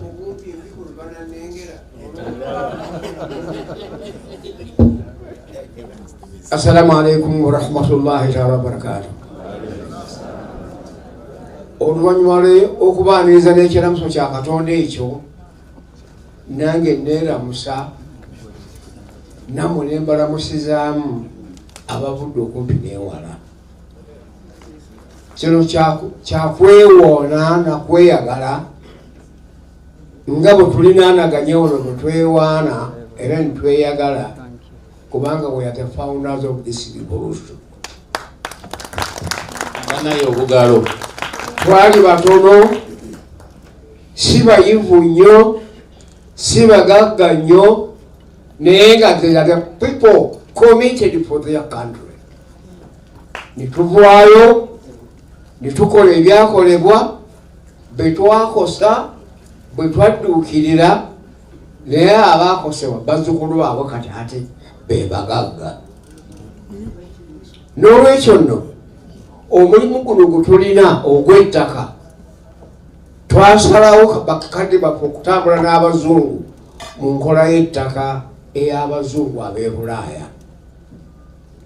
Ye sisitimu gye baatwa era wano abo bakamisona babadde baaniriza abantu abava mu South Africa eyo bazimbabwewa okujja okwetegereza enzirukanya y'ettaka ng'ebiri e Buganda biyitirirwa okutafaanana walala. Kale nno n'olwekyo nange sijja kufaanana nga bali abasooseewo.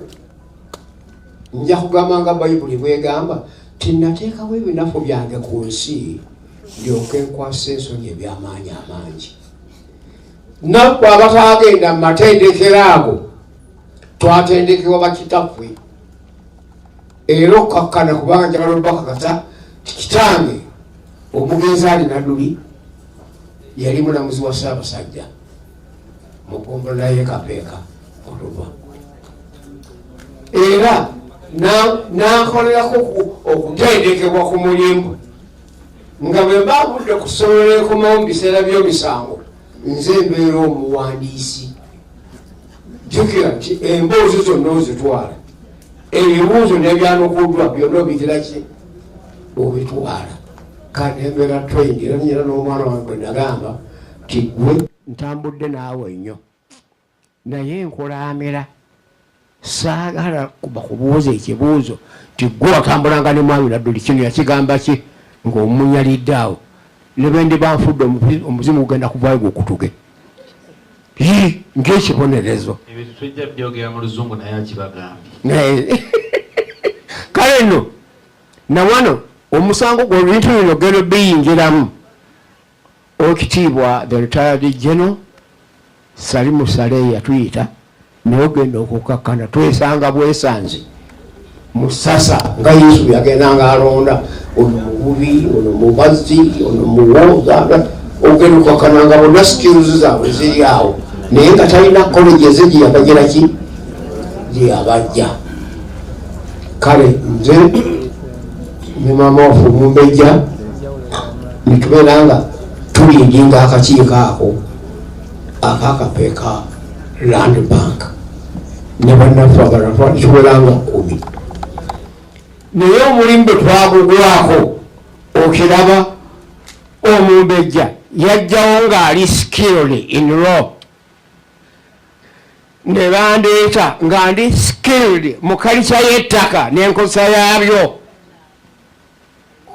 okategeera akagambo ako kaaka tukomyewo wano okukola kutya tugatta obwongo bw'abayivu n'obwo abatali bayivu naye nga balina teri mugagga musimu owulira kulimbanga kubanga buli ayeetaaga essente agenda wa mugagga amulekera amaki amagezi kale n'olwekyo twasala emisango era naffe tujja kusitula akayivu yaffe tugireete tugibateeke mu maaso era omuzeeyi atugamba ti tukyenda kugitandika nga case study era akakiiko kano akagattiddwe wano olwaleero bwe tunagatta obwongo bwabo bonna abatubuuliddwa naffe nteekamu obwaffe nkakasa nti oyo agenda okulwanirira okubba ettaka akati aloota atambula. Haji Nadduli is trying to tell the nation that anybody trying to steal land in Uganda is dreaming while walking. After inaugurating of this committee. Oluvannyuma lw'okutongoza ekibiina kino eky'olunaku lwa leero ekyettaka teri agenda kuddamu kukaaba. Hapana. Era twakola akakiiko kaffe kano mwabo genda otegeeza ababbi baayo kubanga baali batuwangudde nga bayise wansi. Ojo osanga chairman nga sakundagana emirundi 3 ey'ekigulibwa kiki. He's trying to explain how these thieves use LLCs, landowners sometimes, brokers, and sometimes even lawyers. So with the committee went down to dig that information which you are going to be gathering from this place. Kakati era ekintu mu kiseera kyekimu ne baddira abakooti ne baddira abapoliisi ne baddira ababuulirize tubayita abaki poliisi investigators bonna ne babateeka mu kisawo kyabwe ogenda okutambula from A to Z ng'otambulira mu bali. So he's trying to explain that all this, the issue of land grabbing starts from they try to use our people within the government. Yes. Police, investigators, LOCs, even lawyers and the courts. So by the time you come to claim, those people are under their Kakati nno abo twabafulula. Now era tetwayanirizaako n'omu they were demoralized. Kubanga bw'ojjanga weemulugunya nga ddete ekiwandiiko kyo ng'ogenda okikola ng'okireeta nga tukitunulamu kubanga abo bonna twabayitira tujja kwongera okubayita. However, Uganda is bigger than what we expect it to be. Banaye mumukubire mu ngalo Haji Nadduli abagambye nti n'olw'ebigambo ebyo abannyonnyola nti buli mwenna abali wano nakulwaliro, even all Ugandans out there, utilize this office if you want to receive the information from Haji Nadduli and the whole team. If you want to understand how land grabbing rotates among people in government. Ebbanga lyemmaze nga ndi chairman wa Luweero emyaka 15. The time you have spent as a chairman LOC5 Luweero district. Luweero nali ngimazeemu obuvandalizing obw'engeri ng'eyo. During his time of office, he had tried to demolish, to phase away all those things in the area. Naye empisa embi tefwa. But bad habit never die. Agikola n'oyo agiwuliriza be bafwa. He who makes it and bwe balaba tugenze ne baddamu buto. So when they knew that he has left, they germinated again. Kakati bajja kwewuunya okulaba nga we have resurrected now into a new committee. A big clap to Haji Nadduli that now the new committee today is going to solve all these problems. But mwebaze Haji Nadduli. Buli ayagala Haji Nadduli okuliriza ebigambo bye biwoomu. Mbasaba temumukoowa mujje wano mufune obubaka obwo. Haji Nadduli tobamalirayo byonna kubanga bajjaga ababiyize byonna ekyabagaana okujja bajja kujja kati gwe bagambire ddala amagezi tegaliiko siiringi. So Haji is saying that wisdom has no end. Therefore, starting from today, utilize this team to understand the vision. Katonda abampeera omukisa. Assalamu alaikum wa rahmatullahi. Wa alaikum assalam wa rahmatullahi wa barakatuh. Banaye mukubye Haji Nadduli omugalo. Tegamba Haji bulijjo twebuuza muzzukulu wo Balamu asolovinga atya ensonga gwe wamutendeka ebigambo bino ekiyinula ennyana. Kivamu banaye is the grandfather to Honorable Minister Balamu Lukayire. Senga tusaba oyogereko eri eggwanga.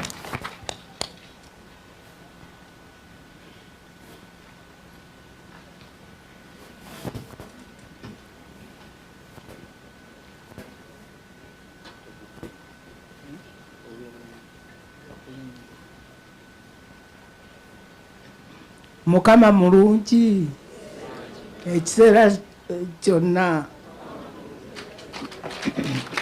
mujja kunsonyiwa sirigumiti bulungi ninamu akantumbulago. Sebo minisita wa local government ate nga nze kuzaala minisita wa lands mukyala Judith Nabakooba, Your Excellency omwami wange Habibu Kajimu, protocol kanjikomyawo. Banange nsanyuse okubeera wano. Omweki wa Gonja ansinza vvu naye I'm really happy.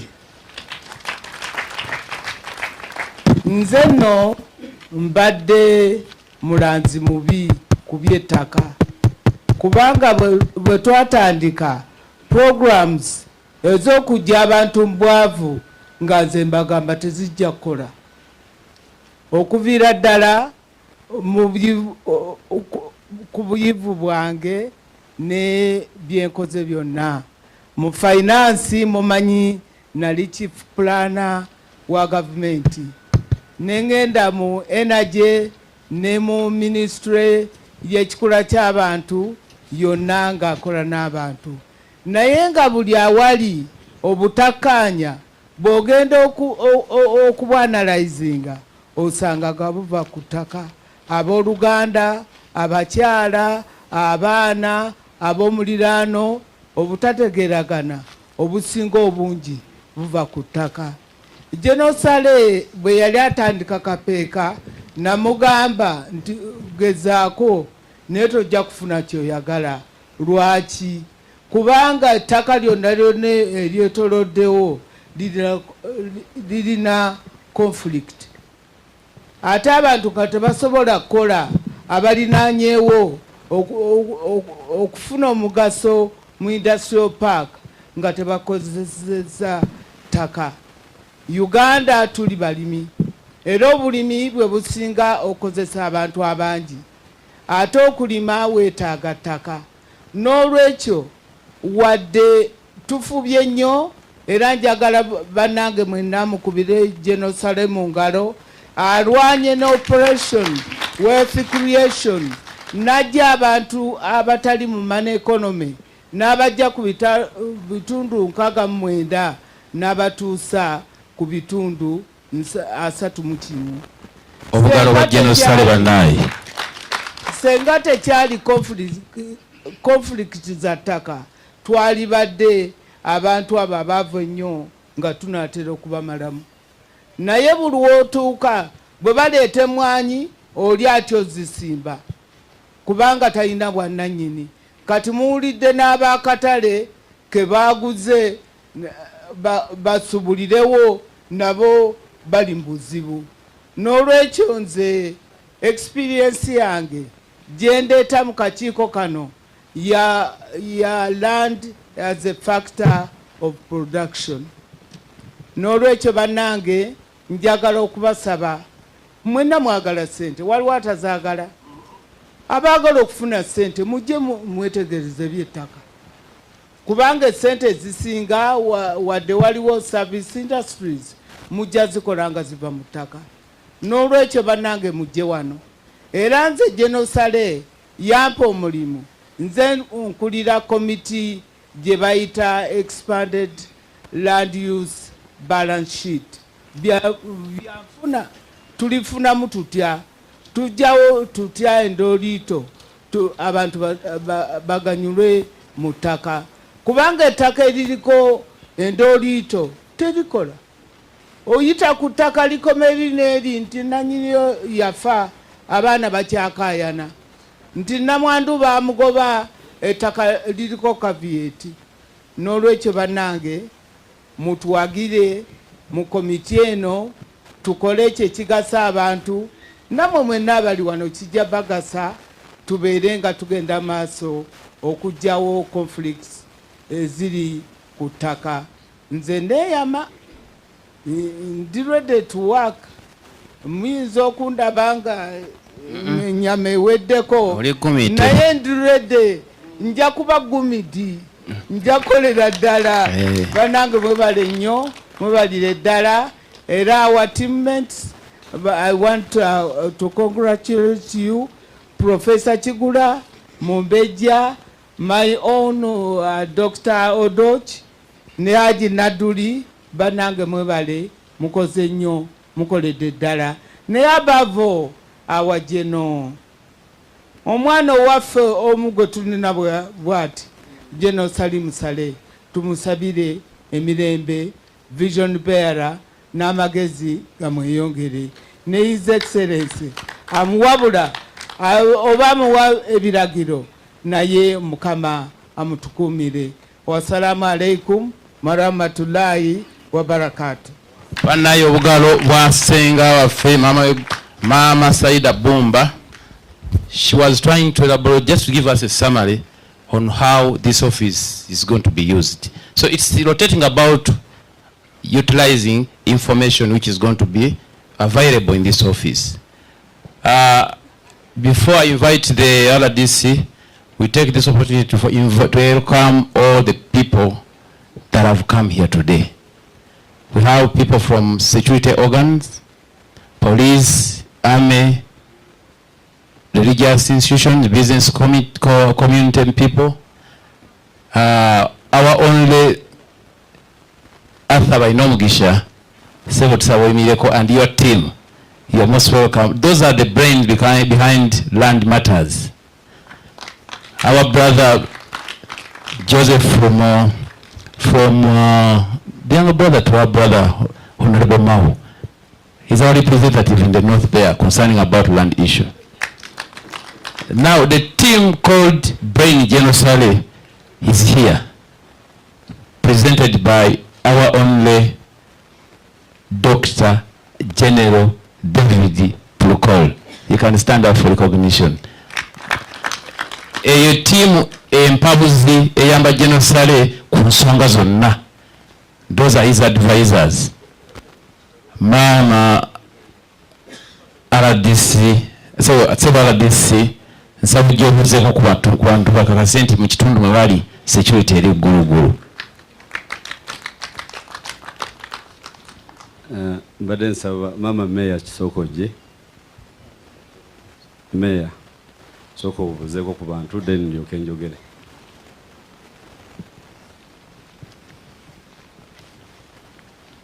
Omukama mulungi ekiseera kyonna. Assalamu alaikum wa rahmatullahi wa barakatuh.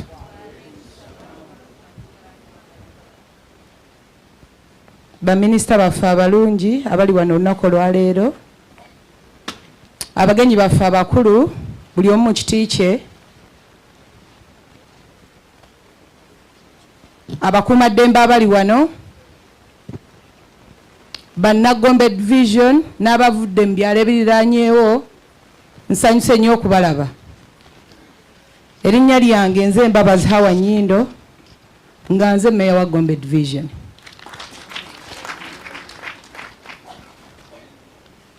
Ssebo Minisita, ku lwa Gombe division tuli basanyufu olwa taata waffe General Salim Sale okuba nga yalowooza ku nsonga eno esuza abantu nga bayimiridde. Naye nze nga Meya nakamala omwezi gumu mu ofiisi, bino byenzudde wammanga.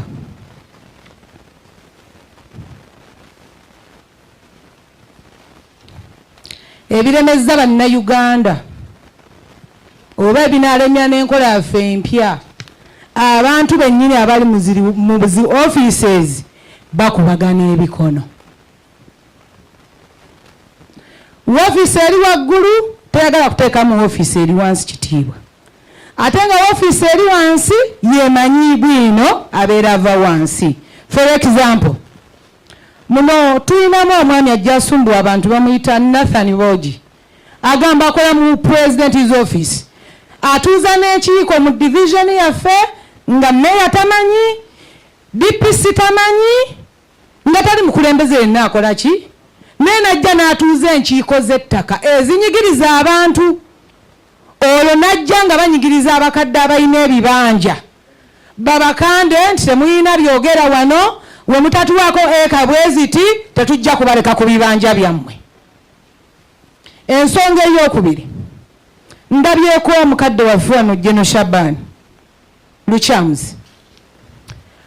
Abantu bonna abadde tebakumanyi babadde balina essaala gye bakusabira. According to my office, abantu bwe bajjira mu diyoni ne bayoola abantu. Abantu bwe bookozesa ku ofiisi yo bakajja mu bifo nga 5. Nagendako ku kifo ekimu we baali ne mbagamba mumpe ku byogera byammwe, tebabiraga, bajjira mu drone. Ffe twewaayo nze buli weefuluma ewange ngamba layiraayi nali okudda n'obutakola ki? Kyemuvaamu abasijja kutya kwogera. General Luchamzi Gombe division, abavubuka abakadde babadde bakusabira ssaala mbi. Abantu babamazeeko abantu baffe emirembe, bajja buli mukadde, buli muntu yenna alina ekibanja kye ekiwezaako eka 3 oba 4, bamugamba alina okubawaako eka 2 by force. Naye ekyo kiva ku ki? Communication in offices. Singa oba onookola ku wettaka gwe ng'oli mu ofiisi ya waggulu, Meya muweeko kopi, eno si tumuweeko kopi, Chairman eno si wanu muweeko kopi, DPC muwe kopi. Awo tugenda okulanga tukolera Uganda eyawamu. Togenda kukolera Uganda muntu omu, tulina kukolera Uganda nga tuli wamu. Wano bapuliikinze togetherness ebeera mu bigambo ne mu mirimu ebula. Nze nga Meya wa Gombe division nga nyimiridde mu maaso gammwe, I was sponsored by General Salim Sale okujjawo bye mwali mwekwasa nti opposition be baliwo bebabbisa amataka gammwe. Najja mu ntebe naye era ebintu biganye okukyuka mu mwezi ogumu bitabuka buki. Ensonga endala, abantu b'akatale, minisita togamba nti abantu baffe bwe baakosebwa tetwafaayo ssebo mwami Balamu. Bambuulira ensonga yaabwe nga naakamala mu ofisi wiiki emu. Era ng'omutendeke nagenda ewa RDC owa district. RDC owa district n'awandiikira RDC owa Nansana municipality nga yatwala ne Gombe division. Era olunaku olwaleero RDC wabadde ategese olukiiko lw'abakatale. Akasembayo, nze nga mmeeya wa Gombe division nyaniriza enteekateeka eno gye ne Sale gye yateekerateekera bannayuganda abawamu. Naye kano ke kalowoozo kange. Nsaba woofiisi zino zikolagane naffe. Kuba ffe tukolagana n'abantu abawansi. Kyeyamaanyi abeere mukulu nnyo mu nsonga z'ettaka. Naye ekitwaza amataka g'abantu omuntu agamba nnyina kyapa ne wa chairman tabaako kyamugamba ogenda okuwulira. Nze babadde bankubye ennaku ezo nyenze ku site mwami Bogi ng'aleese abasirikale. Nathan Bogi oba maama walandiza omumanyiko Nathan Bogi aleese abantu baagala kunkuba aŋŋamba otubuuze ebyogeranga niyo ggombolola yange nze ssentebe. Ate awo oli gumete bane musooke mukumbire omukulu mu ngalo. Naye maama njala okukakasa ow'ekitiibwa mukama wange teri agenda kuddamu kunyeenya. Ssebo kammalirize. Era mubiraba bagamba ebyatulwanya bikoze eki.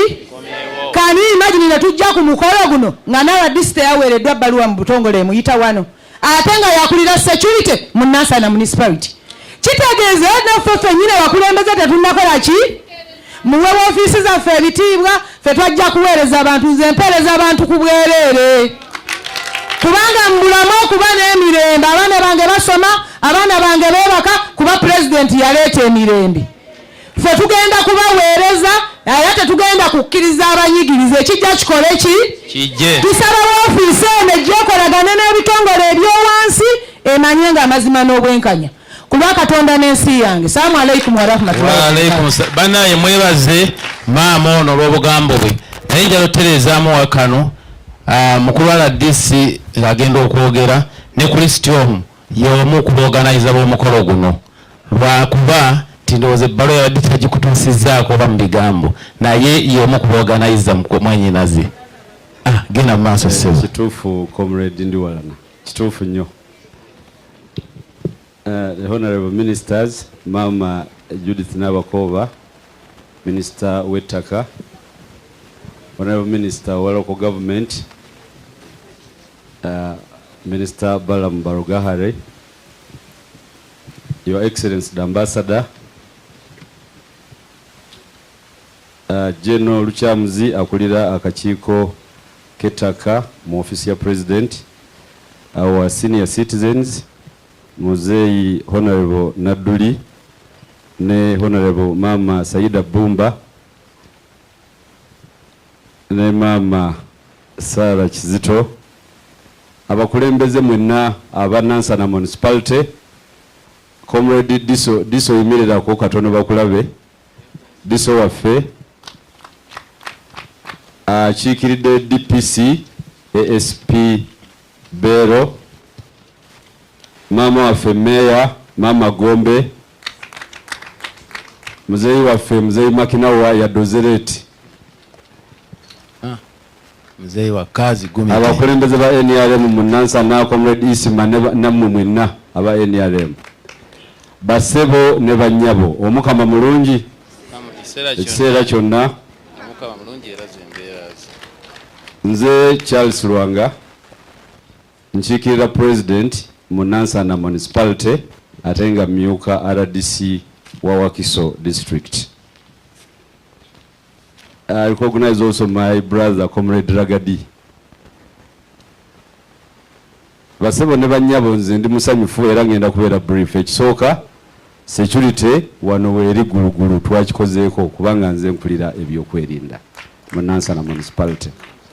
naye okusinga byonna njagala okwebaza ennyo Jeno Salimusale omulwanyi w'emirembe olw'eno enteekateeka ennungi ennyo ey'okuleeta ofiisi eno egenda okuyamba abantu ba Nansana n'eggwanga lyonna okutwaliza awamu. Nansana municipality y'emu ku municipalities ezisinga obunene mu ggwanga lyonna nga tulina ebyalo 103, tulina emiruka 29 ne divisions 4.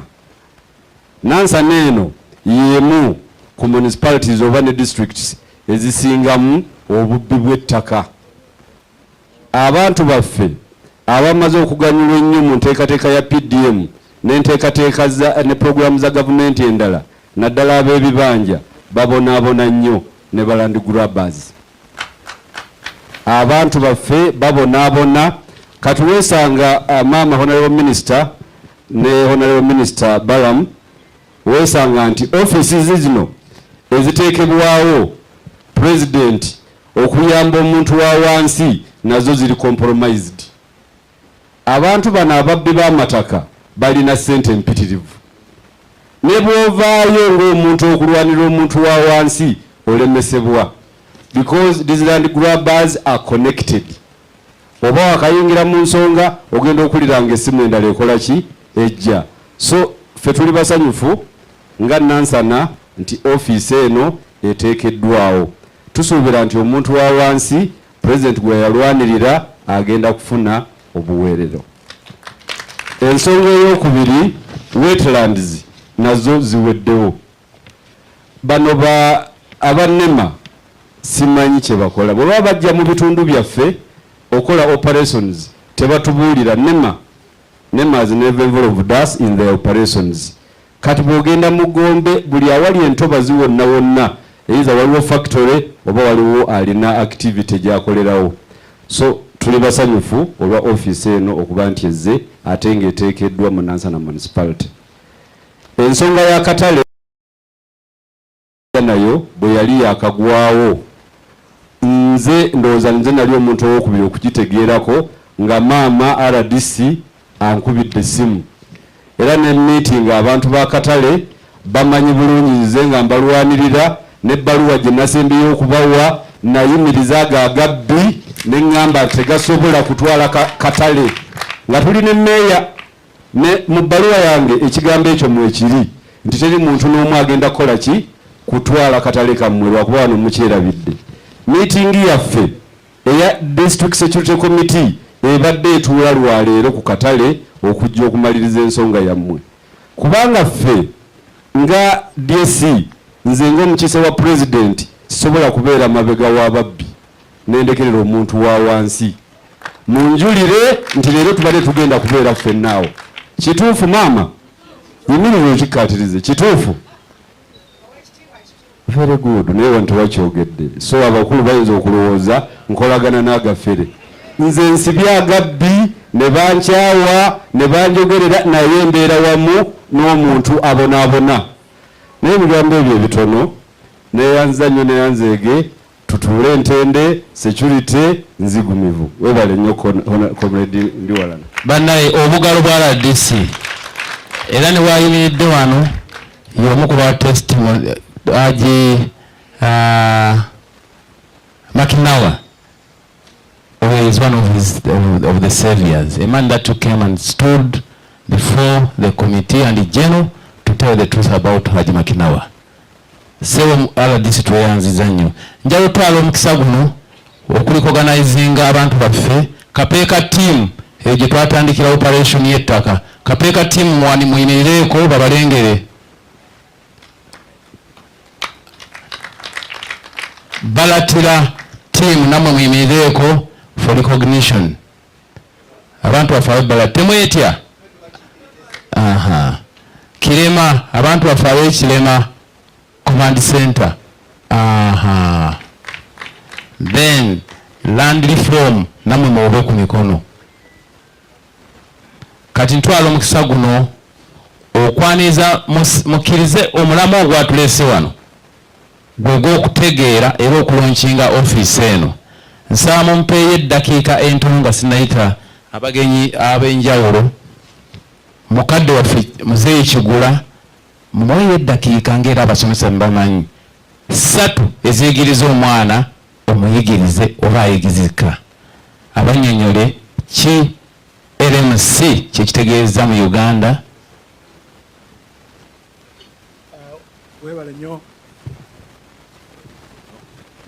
Webale nnyo Meja Ndiwalana, bakulu ba minisita n'abagenyi baffe mwenna. I'm going to explain briefly and hopefully clearly what the Land Management Center Uganda is going to do. Agenda obannyonnyola ebikwatagana ku mulamwa gw'olunaku lwa leero lwaki tuli wano and its objectives n'ebigendererwa byakyo and what next to do. Era naki ekiddirira nga tumaliriza okulonkinga kw'olwa leero. First and foremost, it's being established as a land resource center and a land data bank. Kiteekeddwawo nga ekifo ekijja okusangibwako ebikwatagana ku ttaka ate era webikuumibwa. Secondly, ekyokubiri, it will also be a repository of data and information on titled land ownerships. Era kijja kubanga kyekifo kimu ekyojja okusanga ojja okujja amawulire agakwatagana ku ttaka eririko ebyapa n'eritaliiko byapa. Such data is for selected areas of interest because such data is first and foremost the function of the National Land Information Center, a department of the Ministry of Lands. So the kind of data we shall be assembling and analyzing areas of interest interested in by the Ministry of Lands and other ministries and other government departments. Nti information eyo ijja tugazalinze wano ejja kuba ekwataganyizibwa n'ebitongole bya gavumenti wakye bandibadde baagala okukozesa era bagenda kikozesa batya nga obubaka oba bujja mu ofiisi eno. An example, last year in June, ng'omwaka ogwaggwa mu June, were assigned to find out who owns land in Kampala and where. Era omwaka ogwaggwa mwezi ogwo gwa June twaweebwa omulimu ogugamba nti ani nannyini ttaka era luddawa mu Kampala. Kati kitegeeza nti kyonna kyo owninga mu Kampala obadde omanyi kimanyiddwa nti ettaka lya Nambassa era gundi aliriko. So permission was given by the Ministry of Lands to OWC olukusolo lwaweebwa Ministry of Land okuyita mu OWC to gather information on who owns land where in Kampala. okukola omulimu ogwo. And we not only got information on who owns the land today, but also historically, like the late Sir Daudi Chwa and Apollo Kagwa. Era tebaakomaawo nti ani ali ku ttaka eryo lwaleero nti Ndiwalana Herbert nedda baanoonya n'eryo erikwatagana ku lyedda nga Sir Apollo Kagwa. So we have information and data on where exactly Apollo Kagwa's land, demarcations were, and Daudi Chwa's land was, and the present day information, both in map and figure data. Ebikwatagana ku ttaka lya Sir Apollo Kagwa edda lyakomangawa n'erya ani omulala ne Daudi Chwa likomawa byonna ne kaakati kyekiriwo kimanyiddwa boundaries oba empanyi wabwe zikoma. Those books are some of the materials in which this data was compiled. Ebitabo bino bye mulaba si Bayibuli ne Bayibuli ekwatagana ku bubaka bw'ettaka. But the purpose of gathering and analyzing that data is not to keep it. Omugaso gw'okufuna obubaka obukwatagana ku ttaka eryo kubikwatagana ku ttaka si kukuuma wabula okutegeera. To make it available to those government agencies and departments which want to use it. Okulaba nti omuntu oyo nga mwanyina fona badde wano bagambye nti office okuvalira gyeyingiramu oyinza okubeera talina history ya office eyo naye kati abanayingira nga bonna mu office z'ettaka ebikwata ku ttaka bajja bisangangamu omwo to get informed decisions. Okufuna engeri gye banaasalangawo kyekyokukola. Summarizing this, I want to show you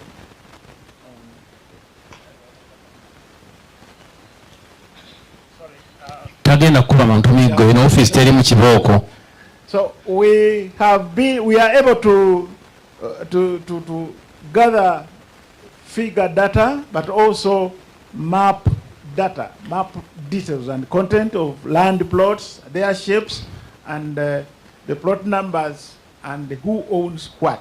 Ekikwatagana ku ttaka lya Uganda olunaku lwali twagala twannyonnyole nti akakiiko kano kakoze ebikwatagana ku ttaka okulitegeera sheepu yaalyo kati osobola otegeera nti erya Kampala district liyitawa wano n'empanyi weeziri muzirengera ate n'okutegeera ani aliriko.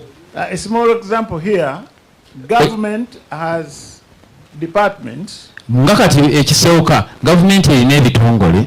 It has National Forestry Authority, the Wetlands Department, Ministry of Water and Environment, and we have the Ministry of Land. But there are land titles which are being given out in wetlands and the forest.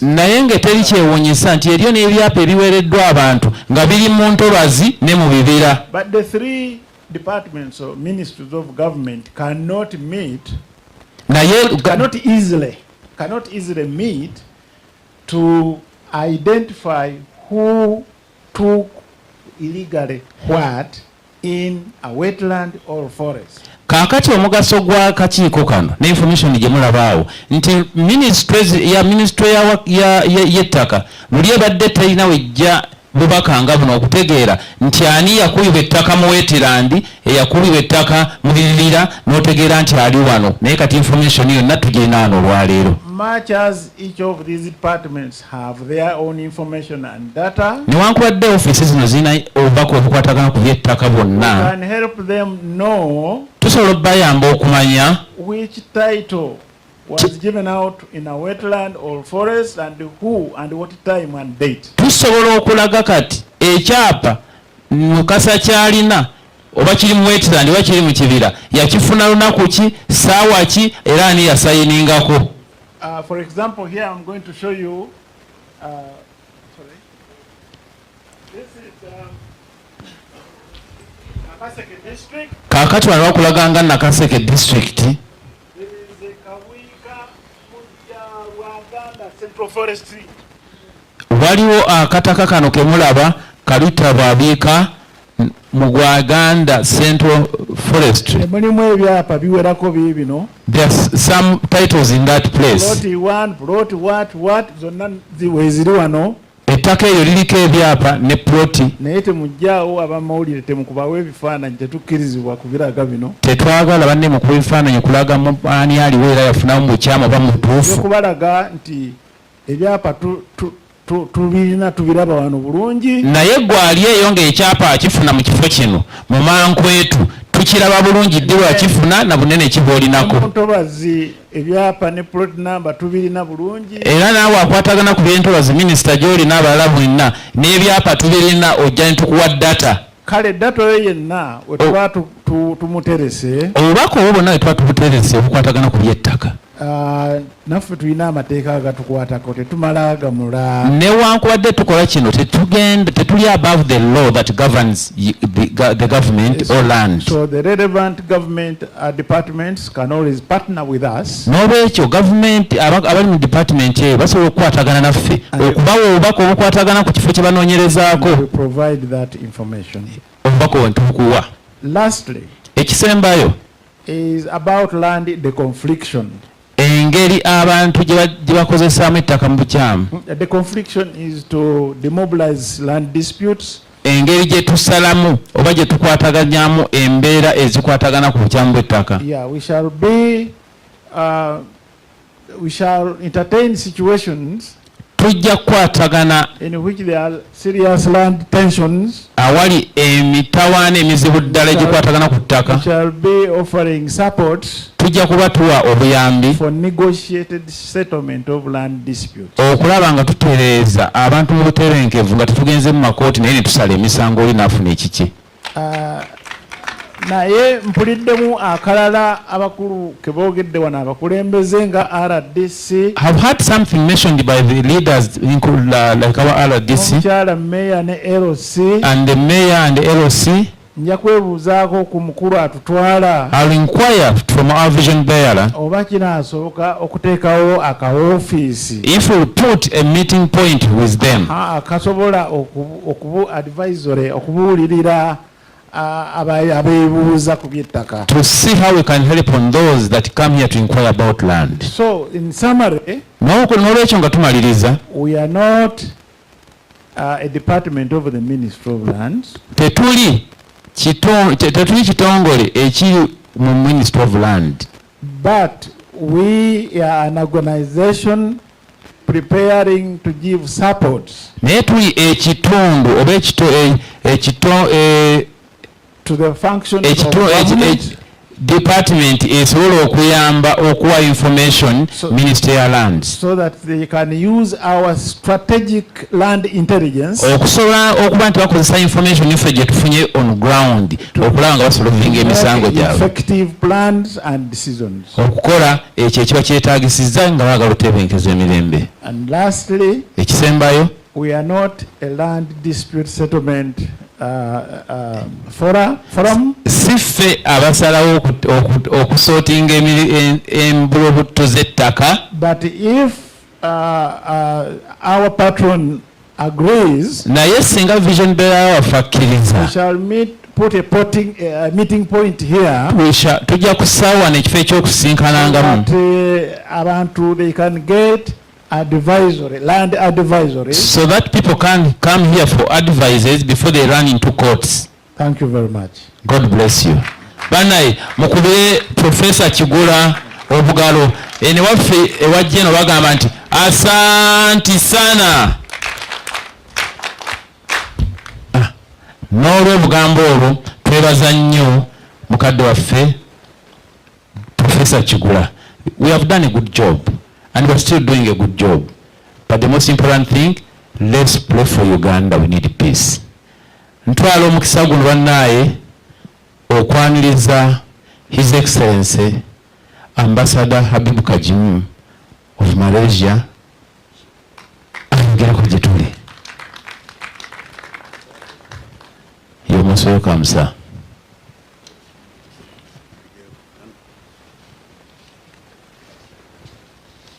The honorable ministers who are here, abakulembeze mwenna ba minisita abali wano, my elder brother Mzee Nadduli, mukulu wange era mukadde wange Alhaji Nadduli, Hajjati mukyala wange Hajjati Saida, Hajjati Saida Bumba, my wife, ne mutabani wange wanyanjulidde olwaleero bujja okusimanyi nti mutabani waffe, ne mutabani waffe gwe mulira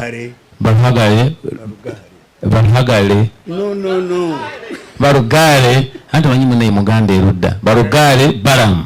Kyobola nti nze mulina okunsabira kubanga nze bwe ngenda enkola enjogera Lunyankole. That's why you need to pray for him, because when he goes to Ankole, he uses Ankole. Njogera Lunyankole. He uses Lunyankole. When he's in Uganda, he uses Luganda. When he goes to those Arab countries, he uses Arabic. When he's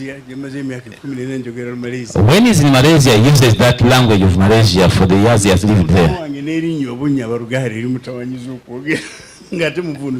Eranze, the best interpreter in the world, I know how to interpret my brother's name.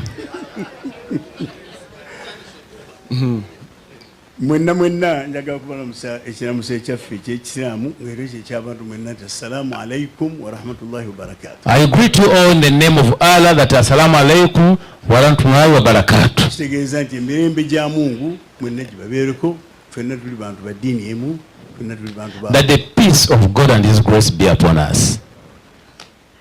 Njagala okubeera n'ebintu bitono nnyo kubanga ebyokukola mwina bingi mwenadde abakozi ba gavumenti abafugibwa. I'm going to use just a few testimonies to you because I know everybody here, including the ministers, you are too busy. Nze mumanyi ntisingera mu bintu byabufuzi sikola ki. You know, for me, I'm not a politician. Sina biseera bya. I don't have time for that. Nze obulamu bwange mmalira mu kunoonya ssente. My life, I'm a businessman. Naye. But nasoma ebintu bingi. I studied so many things. Nze ndi munnamateeka nasoma amateeka. I'm also a lawyer. Ate nensoma ne sharia. And I took on Sharia. He has 2 degrees from the Islamic and also the normal degree for the law.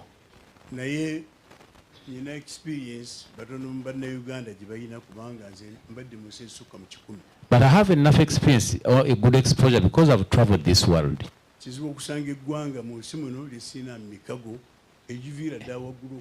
It's not easy to find a nation in this world where I don't have good connection from up to the bottom. I have an appointment with my young brother, General Salim Saleh. But when he asked me today that you have to pass by where I'm opening up my office, I was so happy. I was I decided to pass here. He wanted to pass here to thank you for what you are doing and also to inform you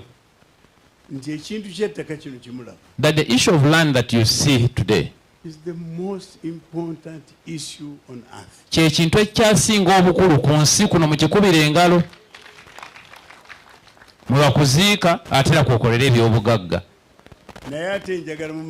But I want you to know that when you lose land, that means that you are being undermined or demoralized, or to lose your life because of land. That means that you have lost your life for nothing. The issue of land is not justice on surface.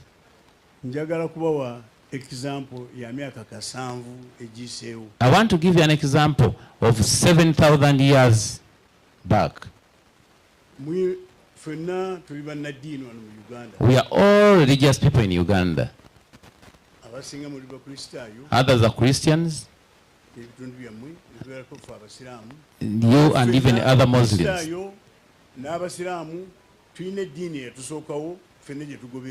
All of us, as we are here today, we have another religion that started before we started what is we are using today. The one from Moses, which is followed by the Israelites.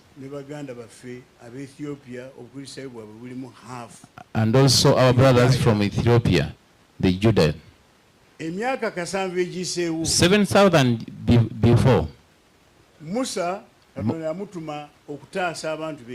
Moses was sent in Egypt to help his people, God's people. He found them on land matter for war. The Judea and the Egyptians, they were fighting for land. The king of Israel, showing them that I'm the owner of the world.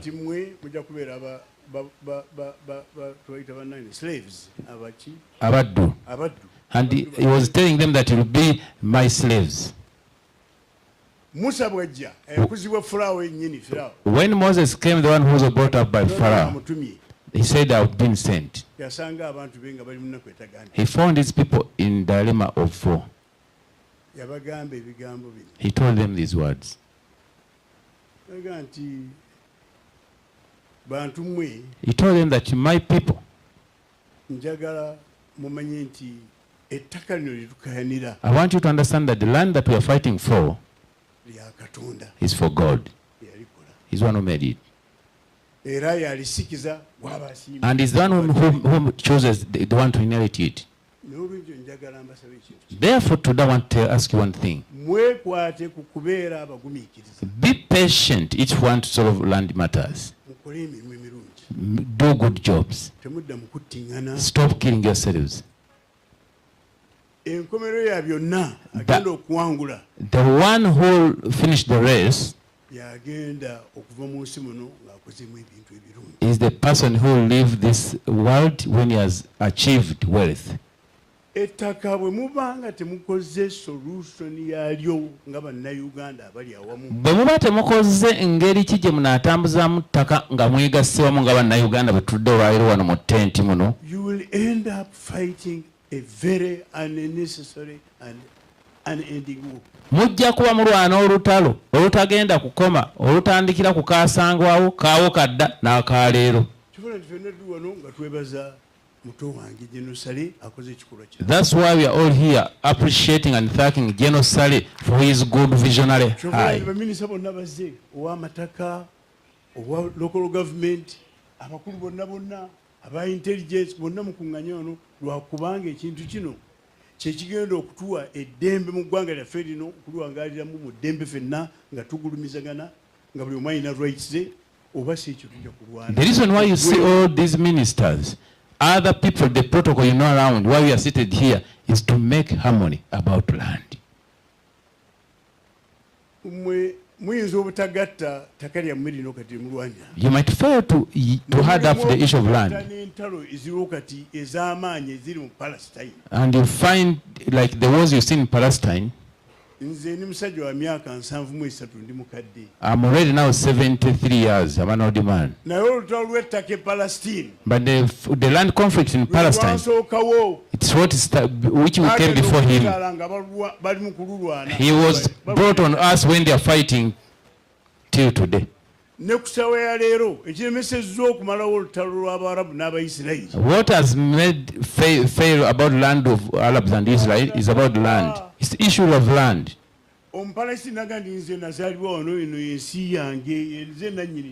Palestinian says, I'm here, I was born here, and I'm the owner of this land. And also the Judea from Ukraine come and claims for them. Russia, Europe,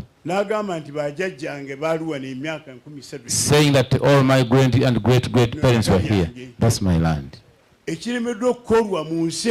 What has made us fail in this country? What has brought wars in those Middle East? I stopped on my way at Shell looking for petrol. And also the Shell people told us they don't have diesel. And those amukiwulidde. It's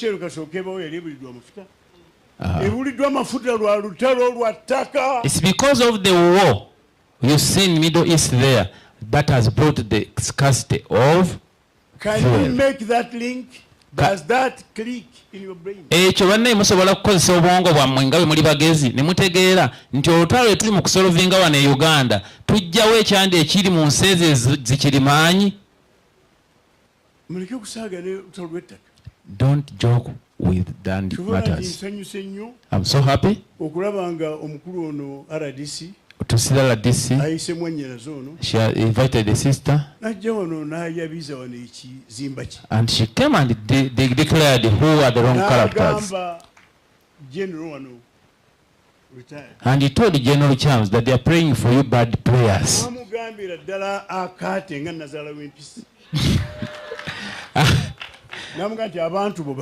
And he told him that General Charles, your people are bad. They have brought a lot of cases.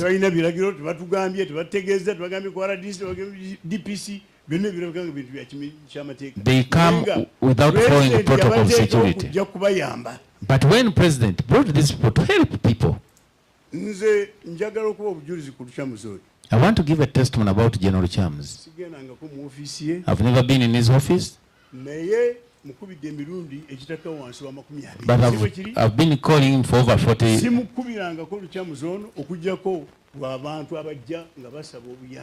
I call him for people who are looking for help. People who are suffering about land. Those widows. People who have issues concerning about land. The Pharaoh of this country.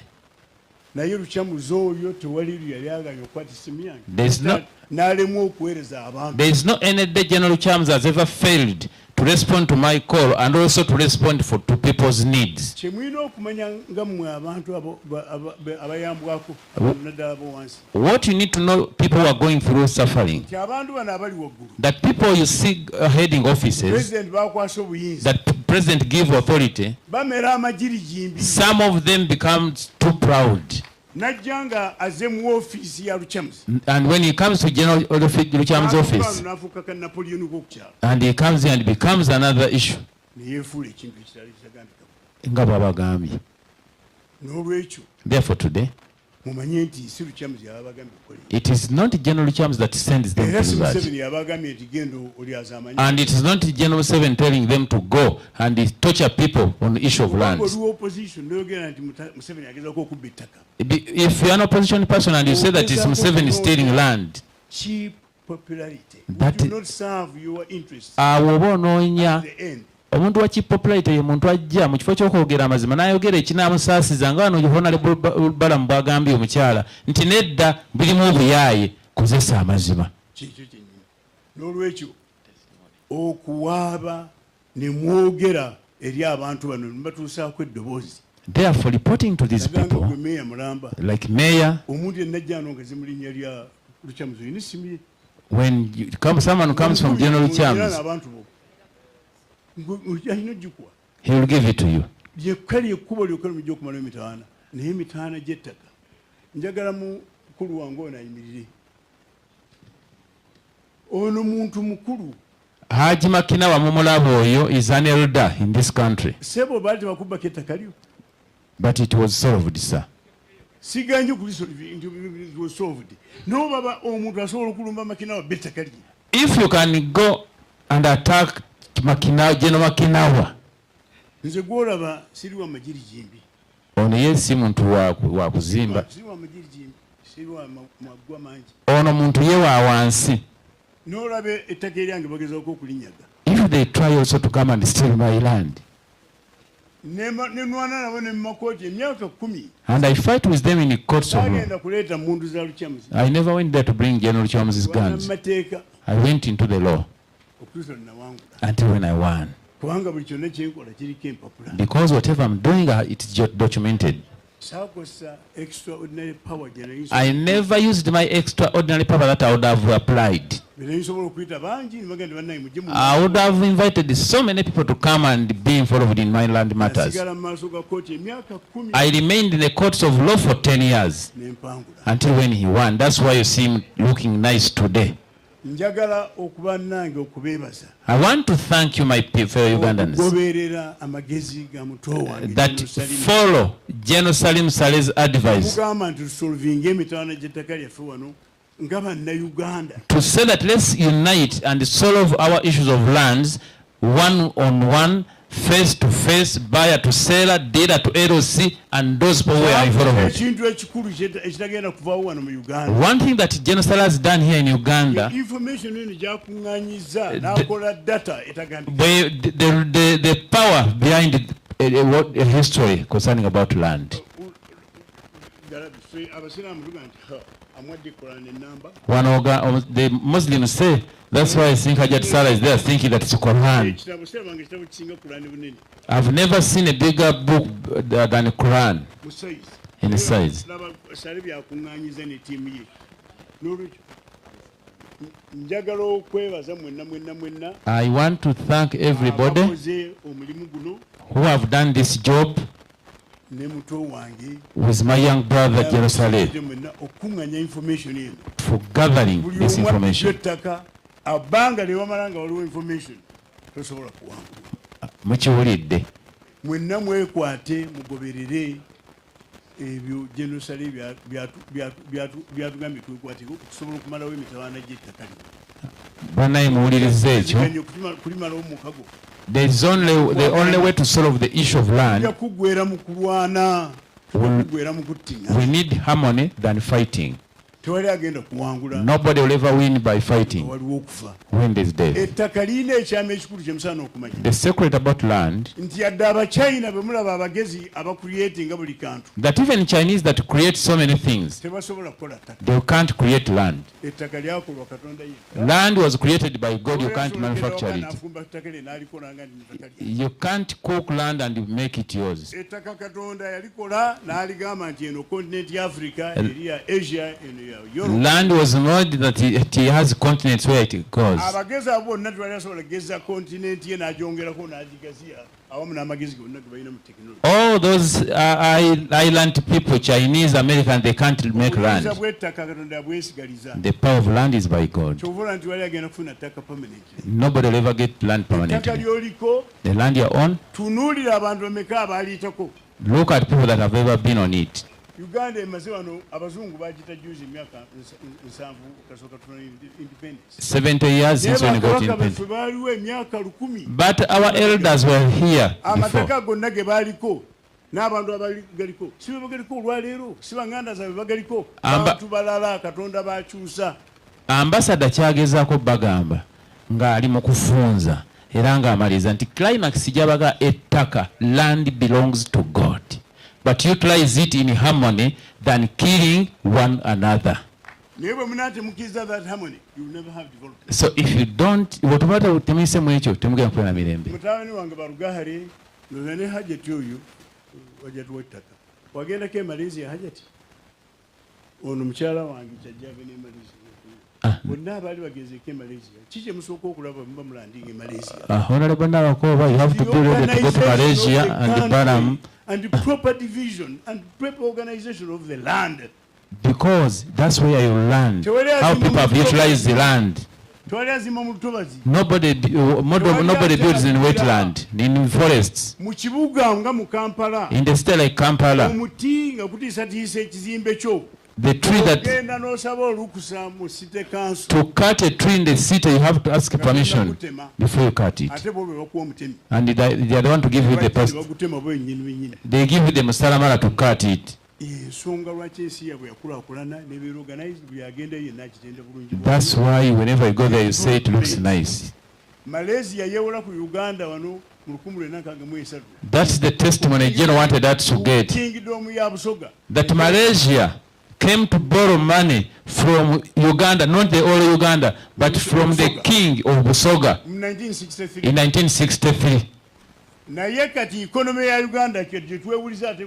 But now the economy of Uganda, which we praise all the time, 66 billion. It's on 66 billion. Malaysia yali behind Uganda at independence. Malaysia, which was behind Uganda during independence, 500 billion. Kateri, it's on 500 billion.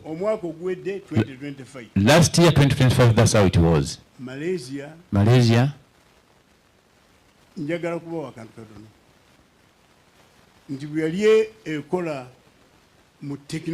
When Malaysia was trying technology, exporting technology products, is $110 billion. Yali enona technology ali worth sente ezo zayogedde mu kulumbuga yazimanyi.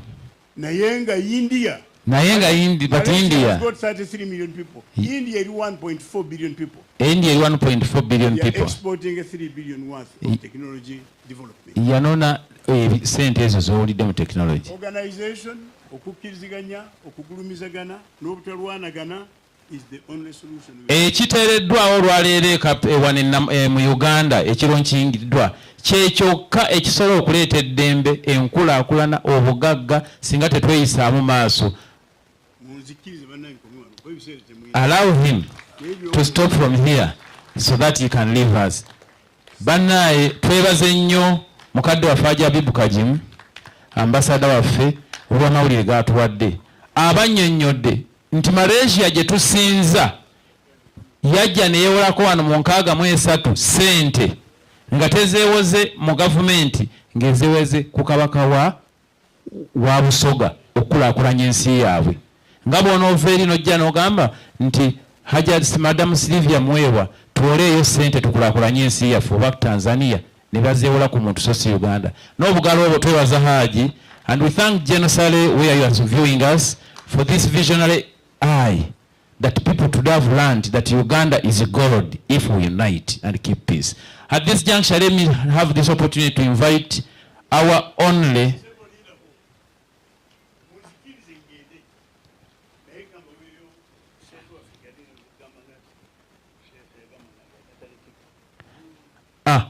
The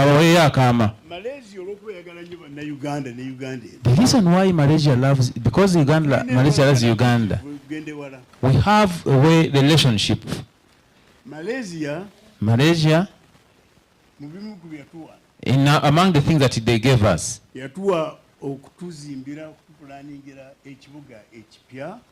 they gave us to build for us a new city for administration.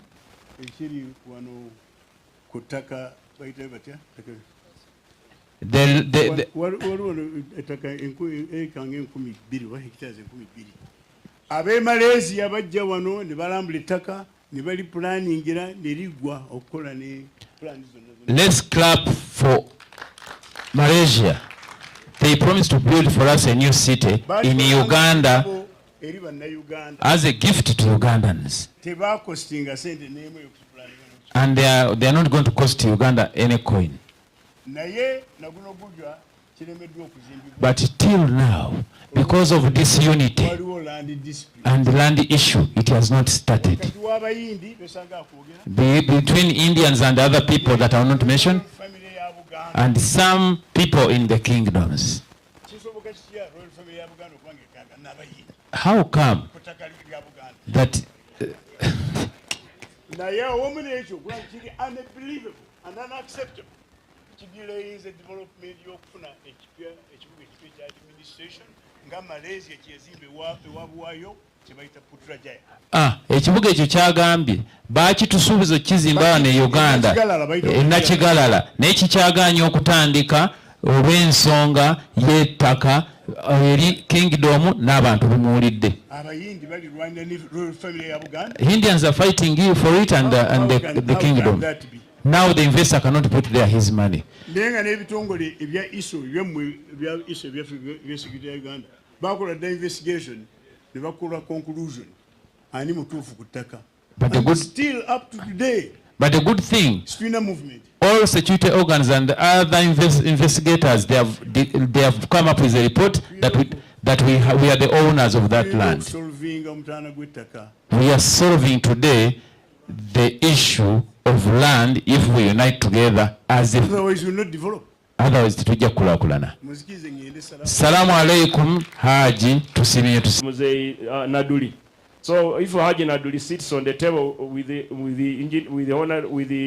General Chams and Mama Saida Bumba, and two families are fighting over land, they can easily advise the conflicting parties that take 20 decimal, remain with the 70, and they live in harmony and they all work, other than fighting in court. So that is the purpose of this office, which the Minister of Land cannot do, because land will manage and will only focus on protecting, producing a title, keeping the boundary of the land. But when it comes to conflicts within society, like our Ambassador Bib said, that the conflict in the Middle East, all the fights in the Middle East are to do with the Hamas and Israel over land that was of a country that got independence in 1947. So they are fighting over land, who owns where, who was here 22 decades ago, 5 decades ago. So those are some of the problems. So I want to recognize that effort of starting this office. Then to protecting property rights, safeguard the legal rights of landowners. So once landowners know their legal rights that this is our land, the government, through agencies like this and General Saleh, can advise you that you have a lot of land, but you're not using it. Can we get you an investor to use it and you get shares in that investment? So we create employment, government gets revenue, government collects. So our economy will grow and people will get employment, and then our land also will grow, our places will grow. So the purpose of this office is important. It will improve investor confidence through land administration, fostering sustainable economic development. I think all of us should support it. Then finally, like I mentioned, I want to thank the mayor of this place for being patriotic and for speaking out the truth, for letting the world know that within our society, there are people working, units put in place to protect the poor, but they end up becoming harassers of the poor. She mentioned one unit of General Chamzi, which I was a minister, but that unit, they had a drone or 2 drones, went to a property which my company procured from the bank. They kidnapped my workers, took my workers away. So I had to look for General Chams to call him, and then the boy was dumped somewhere. They never stopped there. The next day they did the same thing. Now, if they do that to a minister's property, what are they doing to the poor people here in Matuga? We should fight that impunity. We should fight that impunity. That is impunity. And General Chamzi, you need to clean your house. I'm really happy that the mayor has brought it up. So many villages will have similar problems.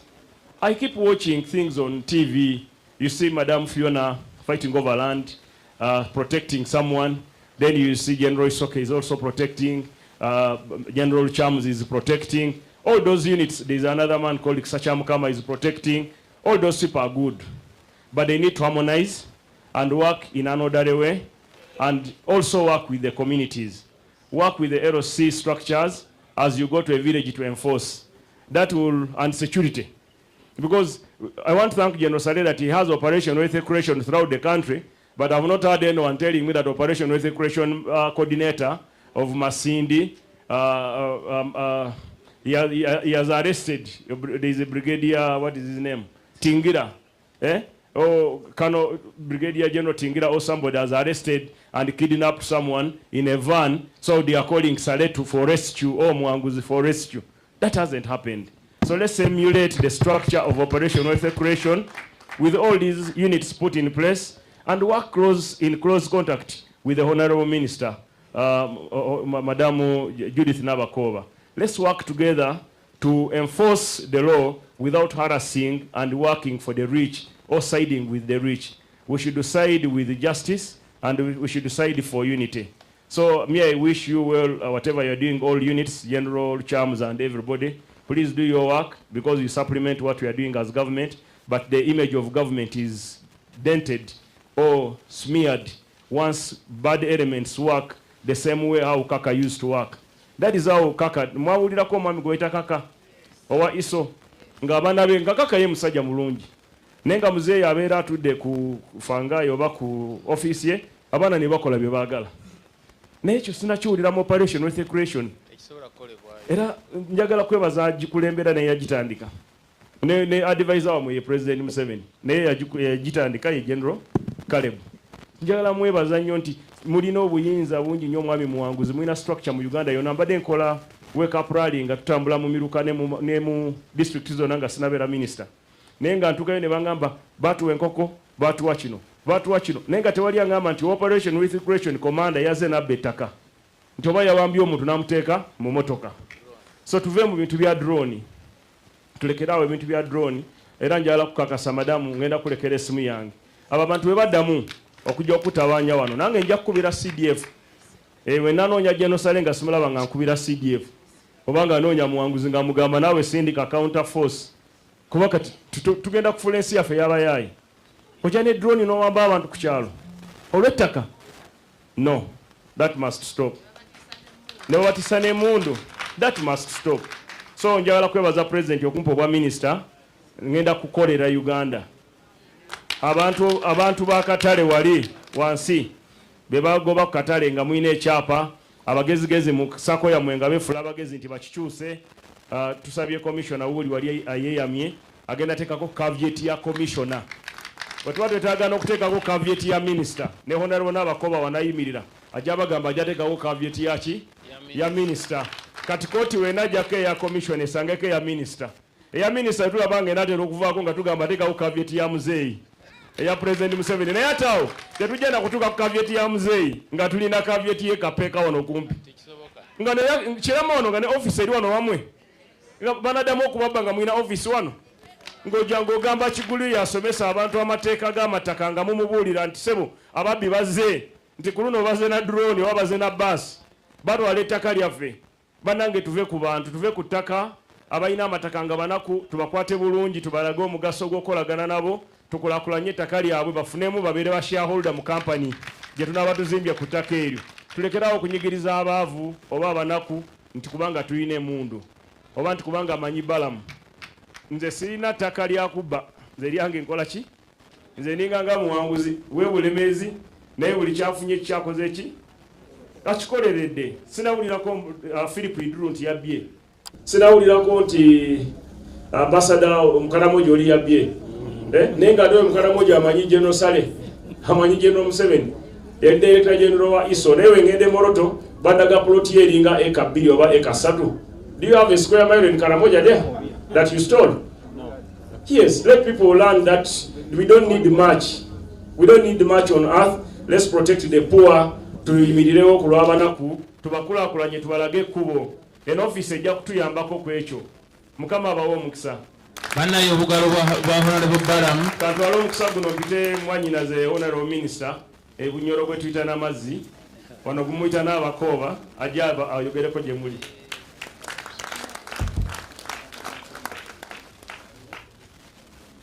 Neyanziza nnyo Oweekitiibwa Balamu. Bana njja basaba muyimirireko katono. I know you have sat for so long. Can you try to stretch a little bit?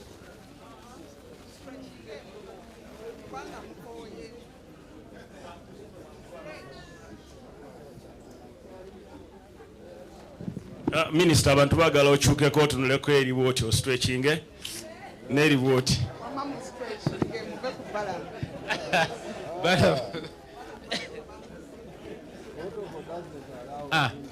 Mu stretching nga ffe tu stretching bannange. Bwe mutula ennyo musitulako ne ku bigere mubenga abasirikale. Sorry. Musituleko ku bigere. You have sat for some hours. Bwe mumaliriza mutuuleko munsaasire okikola ekyo. But you had sat for so long. Honorable Balamu, the Minister of Local Government. Honorable Balamu, Minister Saida Bumba, Oweekitiibwa Alhaji Nadduli, Oweekitiibwa Dr. Kigula wamu ne ttiimu yo, Kano Muwanguzi, Committee eya Land Management Center, Meya w'ekitundu kino ne RDC. Nsanyuse nnyo okubalabako olwaleero ku ssente empya gye ngenda okutongoza olwaleero. Munzikirize njozeeyoze abantu b'e Nansana, Gombe, Uganda okulonda President Yoweri Kaguta Museveni n'ebitundu 7 bye yafuna. Ate enjozaayoza Nansana okubeera ekimu ku bibuga ebikola obulungi wano mu Uganda. Abanansana ntambudde nabo ku level ya urban development. N'ebyo ebimu ku bibuga ebikolera ddala obulungi wano mu Uganda. Tuze wano ku nsonga z'ettaka. Nja kozesa Oluzungu n'Oluganda. Sijja kwetaaga ndooza mutaputa. Nze byange nja byogera. Nja kusooka mu Luzungu. Nzireko mu Luganda. It gives me great pleasure to join you today at the launch of the Land Management Center Uganda, an initiative whose objectives resonate strongly with government's commitment to strengthening land governance, securing land rights, and promoting sustainable development. Allow me thank His Excellency, the President of the Republic of Uganda, General Yoweri Kaguta Museveni, for his strategic guidance and commitment towards ensuring land tenure security, but also land administration in the country. Allow me also commend the founders of the center, particularly Dr. Kigula and your team, for bringing together decades of legal expertise, research and practical experience in land administration into an institution dedicated to providing knowledge-driven solutions to one of Uganda's most important national resources. I heard you trying to defend that this center is not a government center. Yes, but we welcome it overwhelmingly because we know it is going to work with us. So just feel at home and know that you are welcome to work with us. We have been working with partners, both local and international partners. So your coming on board is timely because you are adding on to what has been lacking. I also wish to pay special tribute to General retired Kalebu Akandwanaho Salim Saleh for his tireless efforts in addressing the historical injustices, particularly those arising from the long-standing land disputes across the country. Through his patient engagement, dialogue and commitment to reconciliation, he has demonstrated that many land conflicts can be resolved through consultation, fairness, and respect for the rights of all parties. So Uganda is grateful for his continued service to our sector. Land remains at the center of Uganda's economic transformation. Every investment in agriculture, industry, infrastructure, housing, mining, environmental conservation begins with certainty over land rights. Without reliable land information and secure tenure, development becomes very costly, disputes multiply, and investment is always slow. That's why government has over the years invested heavily in reforms such as the Land Information System, systematic adjudication and certification of customary land, decentralization of land services, and digitization of land records in our 22 zonal offices. Our objective has always been to build a land administration system that is transparent, accessible, but also trusted by all Ugandans. The program being launched today through the Land Management Center, Uganda, complements these national efforts at a very practical way.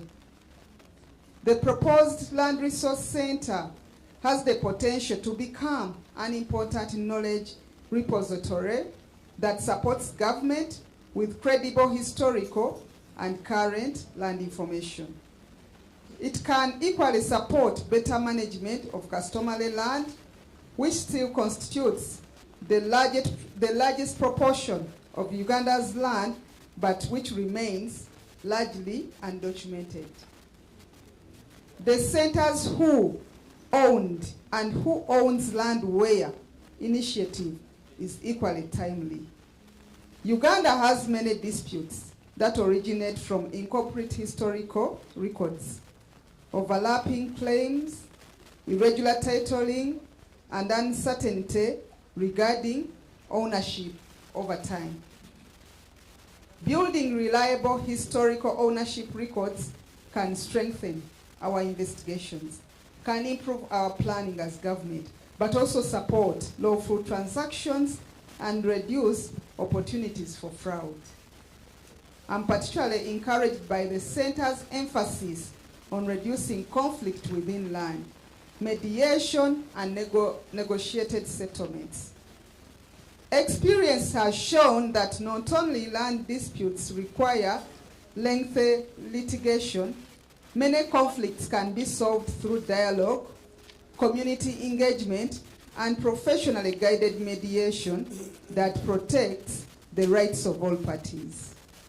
Indeed, several of these interventions are consistent with recommendations that have emerged from previous government inquiries into land governance, including the work of the Commission of Inquiry into Land Matters that was chaired by Justice Bamgemeleire, which underscored the importance of improving records, strengthening institutional coordination, protecting lawful occupants, but also restoring confidence in the land administration. They are also reflected in the practical recommendations arising from the Kapeka Land Bank Committee, which proposed the establishment of land data banks, compilation of registers of landlords and vibanja holders, systematic land registration, stronger verification of titles, mediation as the first option in resolving disputes, and better coordination among institutions responsible for land management. The Kapeka experience demonstrated that when communities are properly documented, disputes carefully investigated, and parties brought together through structured mediation, remarkable progress can be achieved. Out of the 216 complaints you handled or you received under Kapeka committee, the committee resolved most of the complaints through mediation, reconciliation, and negotiated settlements, while also creating comprehensive register of landlords and vibanja holders to support future planning and conflict prevention. Dr. Chigula and your team, I will send my team headed by the new Minister of State for Lands to come and benchmark. Because in the ministry, we are supposed to have the registers of vibanja holders and landlords. And we want to start on this immediately throughout the entire country, especially on land that is titled already. Then we begin on the land which is not titled. So we believe that working with you, synergies will be created to enable us move in a coordinated way, but also be more effective, because now we have where to benchmark from.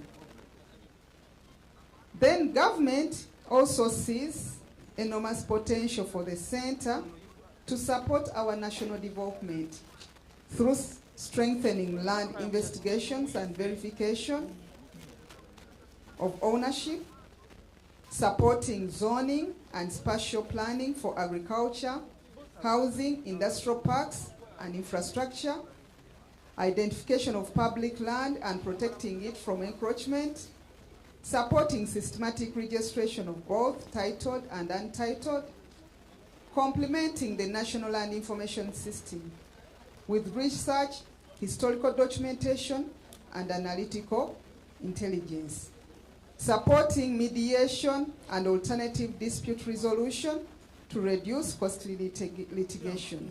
Then also generating reliable land intelligence that informs national planning and investment decisions. On that note, I wish to commend General Saleh once again for his commitment to addressing the historical land injustices. The mediation initiatives he has championed, particularly the Kapeka and other parts of the country, have demonstrated that sustainable peace on land is achieved not merely through legal processes, but through listening, dialogue, reconciliation, and practical solutions that restore dignity to the affected communities. His leadership continues to offer valuable lessons for land governance in Uganda. As government, we welcome institutions that complement public efforts through research, innovation, and professional service.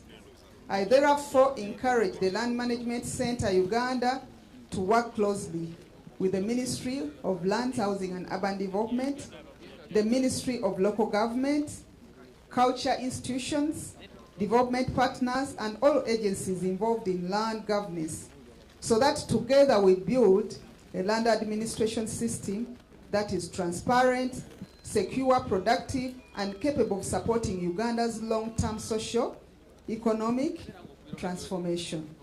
Mbebaza mwenna olw'okubeera nga muzze olwaleero. Eno center egenda okuteekebwawo egenda kutuyambako ng'etuwa ku byenoonyereza okusobola okulaba nti tunyweza n'okulongoosa records zaffe mu ministry. Njagala okwebaza General Sale olw'okuteekawo ssente eno n'olw'okuteekawo okunoonyereza okw'enjawulo okukoleddwa okusobola okulaba nti enkaayana zikendeera ku ttaka. Waliwo okunoonyereza kwe mwakola ekapeeka ne kulaga nti emisango gye mwafuna kumpi gyonna mwagezaako okugigonjoola nga tegigenze mu kkooti. Ate n'okunoonyereza ani ali luddawa naddala mu Kampala nakyo kiyamba, era nekiyamba ne gavumenti okusobola okukola plan ennuŋŋamu eri abantu abalina ettaka mu Kampala, kubanga si buli agamba nti alina ettaka aba alirina. Ettaka biwandiiko, ettaka kubeera na records eziraga ddala nti ettaka liryo gw'olirina. N'okuteekawo register y'ab'ebibanja n'ettaka nakyo kikulu nnyo, kubanga ne mu Land Act nakyo kyogerwako, era ne mu ministry b'officers bange bakimanyi nti nabagamba dda tulina okuregisteringa ab'ebibanja abatudde ku ttaka ne tumanya nti omutaka y'ono balandiroads be bano. Tukikozeeko mu bitundu ebimu nga Gomba, Mitiyana, Mubende, Kasanda, Kiboga ye Greater Mbende. Kye tubadde tukola nga tugaba certificates of occupancy ku Mailo land nga omutaka tutuula naye n'abantu be oba alina ab'ebibanja 400 ne tumapinga buli omu ekibanja kyalina nga tulina omutaka ne tumala ne tukkaanya omuntu oyo n'afuna certificate of occupancy. Tekiba kyapa naye kimukakasa nti atudde ku ttaka lya gundi. Katulabira ddala nti enkola eno egwira ddala mu ebyo bitukola nga ministry. Kyenja okubasaba kwatagana ne ministry. Era Oweekitiibwa Ntabaaze yalondeddwa nga minisita w'ebyettaka omubeezi agenda kubanga akolagana butereevu nammwe wamu n'abakulu ba land registration ne land administration okusobola okulaba nti bayiga ku bino bye mukoze okwongerezako ebyo bye babadde bakola, tubeere nga tulongoosa, tuleme kuddamu kulaba mivuyo oba kufuna nti ekyapa kya gundi kyatudde ku gundi oba ettaka lya gundi balibbye. Era nsaba tutambule nga tuli well coordinated okusobola okulaba nti ekizibu ky'ettaka ekibadde kitubobbye omutwe emyaka 10 n'okweyongerayo mu kisanja kino ekitaliimu kwebaka nga President Museveni bw'azzaayogera kiggwaawo, buli muntu afune emirembe.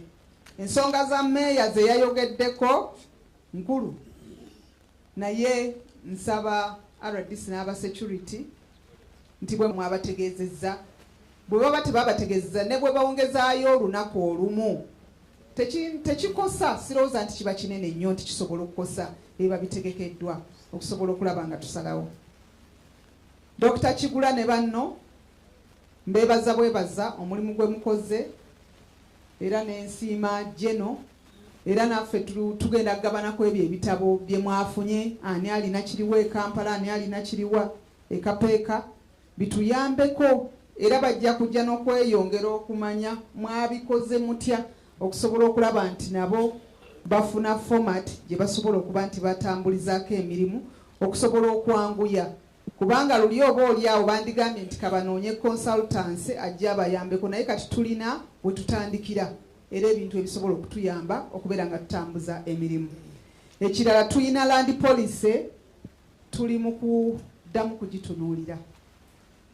Eri eweddeko yali ya 2013 wetwogerera tuli mu 2026. Every after 10 years it is supposed to be reviewed. Tulina we tutuuseeko naye era nabo ngenda basindika bajje balabe ettaka lino tulikoze tutya, biki ebibadde mu policy eri, biki ebitali mu policy enkadde ate nga twandiyagadde bibeeremu. Engeri ettaka gye twagala libeere nti ettaka lya muwendo, ettaka kwe tukolera ebintu okufuna ssente, ettaka kyekyobugagga kye kitulina nga bannayuganda. Nsuubira nti bwe banaaba bazze mubaanirize mubawe ebirowoozo byammwe, kubanga policy eyo kyekimu. Actually nina policies 2, nina land policy ne land acquisition policy, zonna zikwata ku ttaka. sirina tteeka lye ngenda kukola nga sinamaliriza policies ezo, kubanga policy yenkola eruŋŋamya ebintu bwe binaatambula. Kati bweba yenkola, enkola eyo erina okuba nga esoose kutereezebwa, then ne ndyoka ntwala amateeka mu Parliament. So mbasaba nga bazze, kubanga nze mbadde njagala tukikole nga n'omwaka guno tegunnaggwako, kubanga kyali kya kisanja kiri ne kisigala middle nga tekiwedde. Njagala tubikole tubimalirize mangu ng'omwaka gwakatandika guno ogw'ebyensimbi, tube nga poliisi ziggwa ate tulabe mateeka ki agayinza okuddako. N'olwekyo bwe banaaba bazze, basaba mubaanirize tulabe nga bakola ki, nabo bafuna ebirowoozo bya ssente eno nga bwe bafunye ebirowoozo okuva mu bantu abalala, ba partners abalala ne institutions endala. Tutwale policy nga buli omu aparticipatinze, ate nga buli omu ategedde nti land policy empya kino kyegenda okutunuulira, kino kyegenda okukola, era bwe tuti bwe tugenda okutambula nga bannayuganda. Ne ku radio tujja kukola programs babannyonnyola ebiki ebiri mu policy gye twagala okutwala mu gavumenti oba gye twagala okukola nga gavumenti, n'abantu babeereko engeri gye basobola okukuba amasimu oba okuwandiika. Oli ayinza okuwuliriza ebyogeddwa n'awandiika n'aleeta ekiwandiiko kye ku ministry.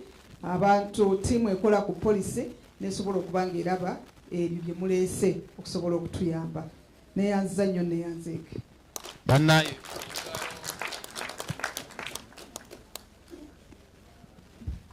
obugalo bannange obwebaza minisita olw'ebigambo ebirungi. Minisita tumwebaze olw'obugambo obulungi, era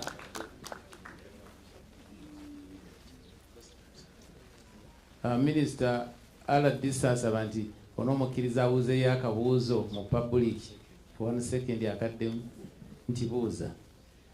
Naye protocol egenda kugenda bweti, tugenda kufuna vote of thanks from Ndugu Senior Advisor Mzee David Prukol. He's going to give us a vote of thanks to the minister, our chief guest. Then, right now,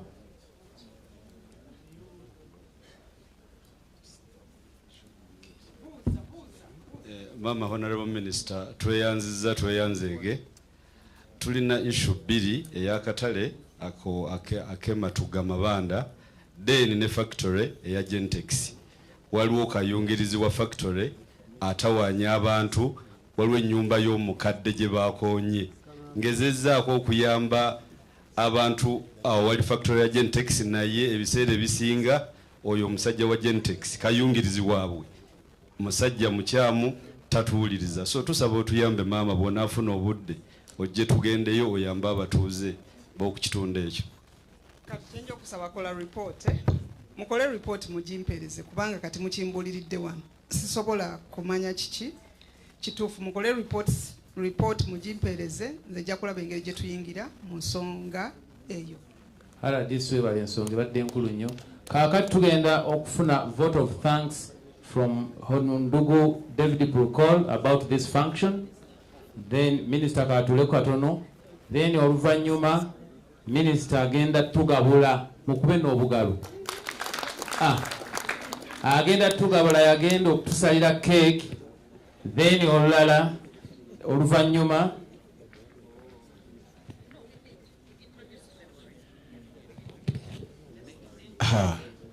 Hello, Arthur and Richard, please come up here. These are really gurus in this area with the land lab.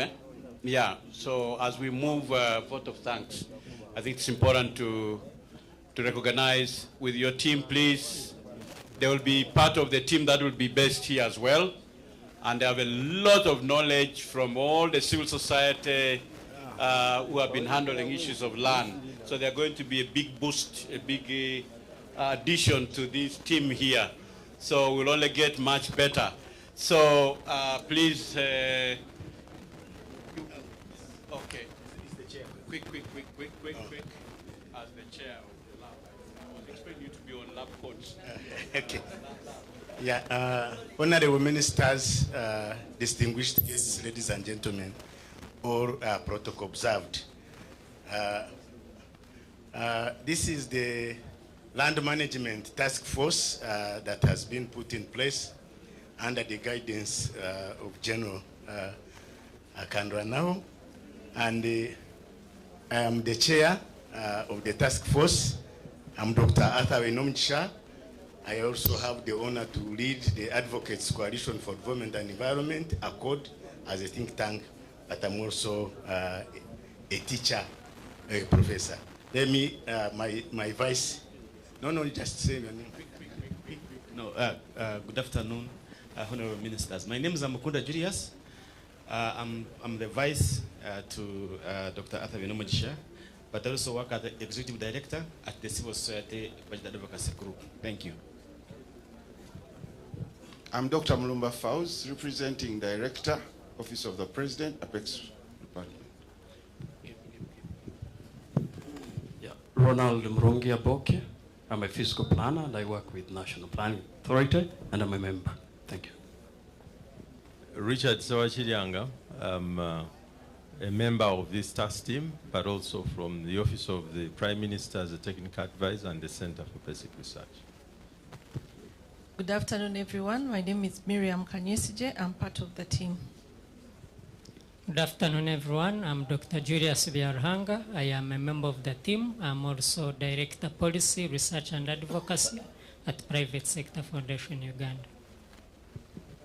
Good afternoon, everyone. Jonas Mbabazi. I work at ACCOD and I support the Secretariat. Wow. In moving, thank you so much. In moving a vote of thanks, Honorable Ministers, we found that the land division of the whole High Court of Uganda has got only 9 judges and 3 registrars. You can see what it means for the whole country. Over 7,000 cases, over 3,600 have stayed there forever. Those cases in the courts. And it's not possible. And when you read the NDP 4, National Development Plan 4, since we had a friend here from National Planning Authority, they say these land disputes, if we can resolve them, we can increase the GDP growth by 5 to 11%. So it's not just only justice, it's not only social, cultural, but it's also a drag down on our economy.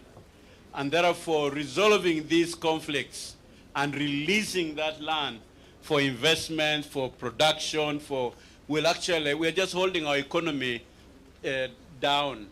So it's always better. And for us who work with General Salim Saleh, my dear, you have everything you touch must end up in harmony.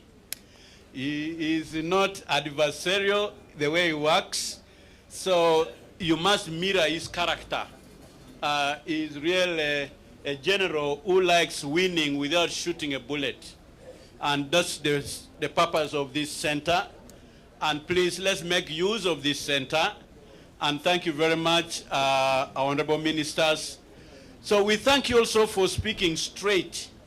If there is something wrong, I was chairman ranch restructuring, 91 to 94, 207 ranches throughout Uganda.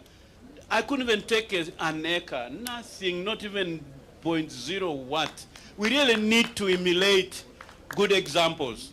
So I thank you, and most sincerely, we thank you, our ministers, for creating an enabling environment for something like this to be here. And thank you, Honorable Balam, the guidance you've given, and the commissioner who is here. What a day this is when we are inaugurating a land management center, and then there is the issue of land in the market in Matuga. And what a coincidence. And now being the first case to be handled and managed by this center. We thank God for this. We really thank every one of you, and thank you for coming. May God bless you all. Bannayo obugalo obwa Honorable Protocol. Program egenda kuba bwit. Minister agenda kujja. Wanagenda kulawo kasimbo k'okukinga LMC nga tuli wano. Oluvannyuma asale cake. Bw'amala cake tulina photo moment nja kugibabuulira how it will follow. Then ekirala tulina ekyemisana.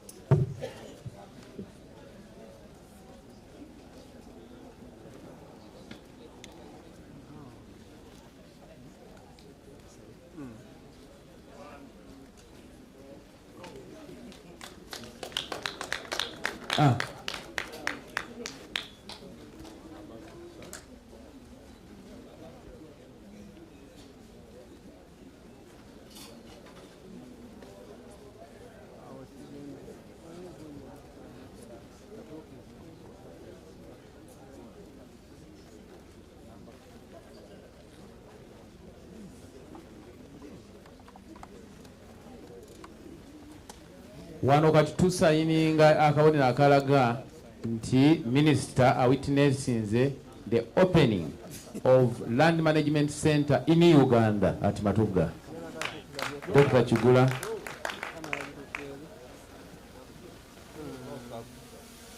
Dr. David Pulkol Jangu. Madam.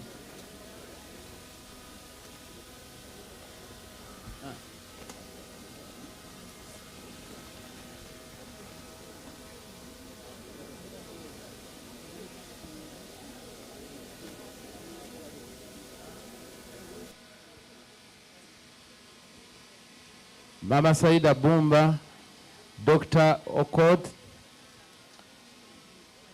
Dr. Waino Mugisha,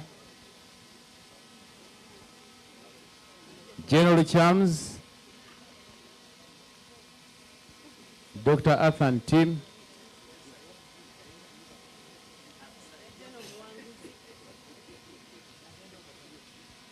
General Mwanguzi,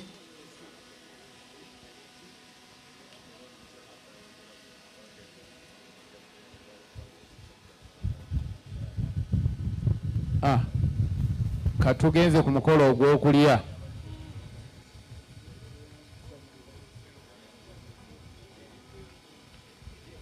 Tujja kubala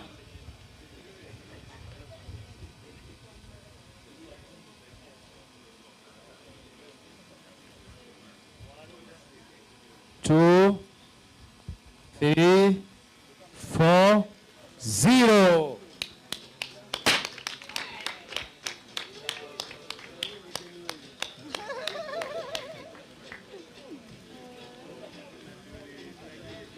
Bannaye kati Minister amaze okugabula naye tugenda kufuna photo moment wano wetuli wennyini. Yes. Minister, ba Minister ffe babeere makkati bombi.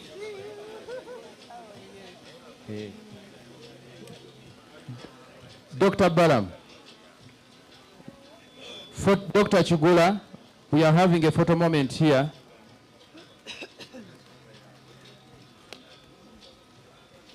Mr. Zalio, you are part of this team. We need you here, sir. Joel Zalio.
Haji Skembuga talabiseeko.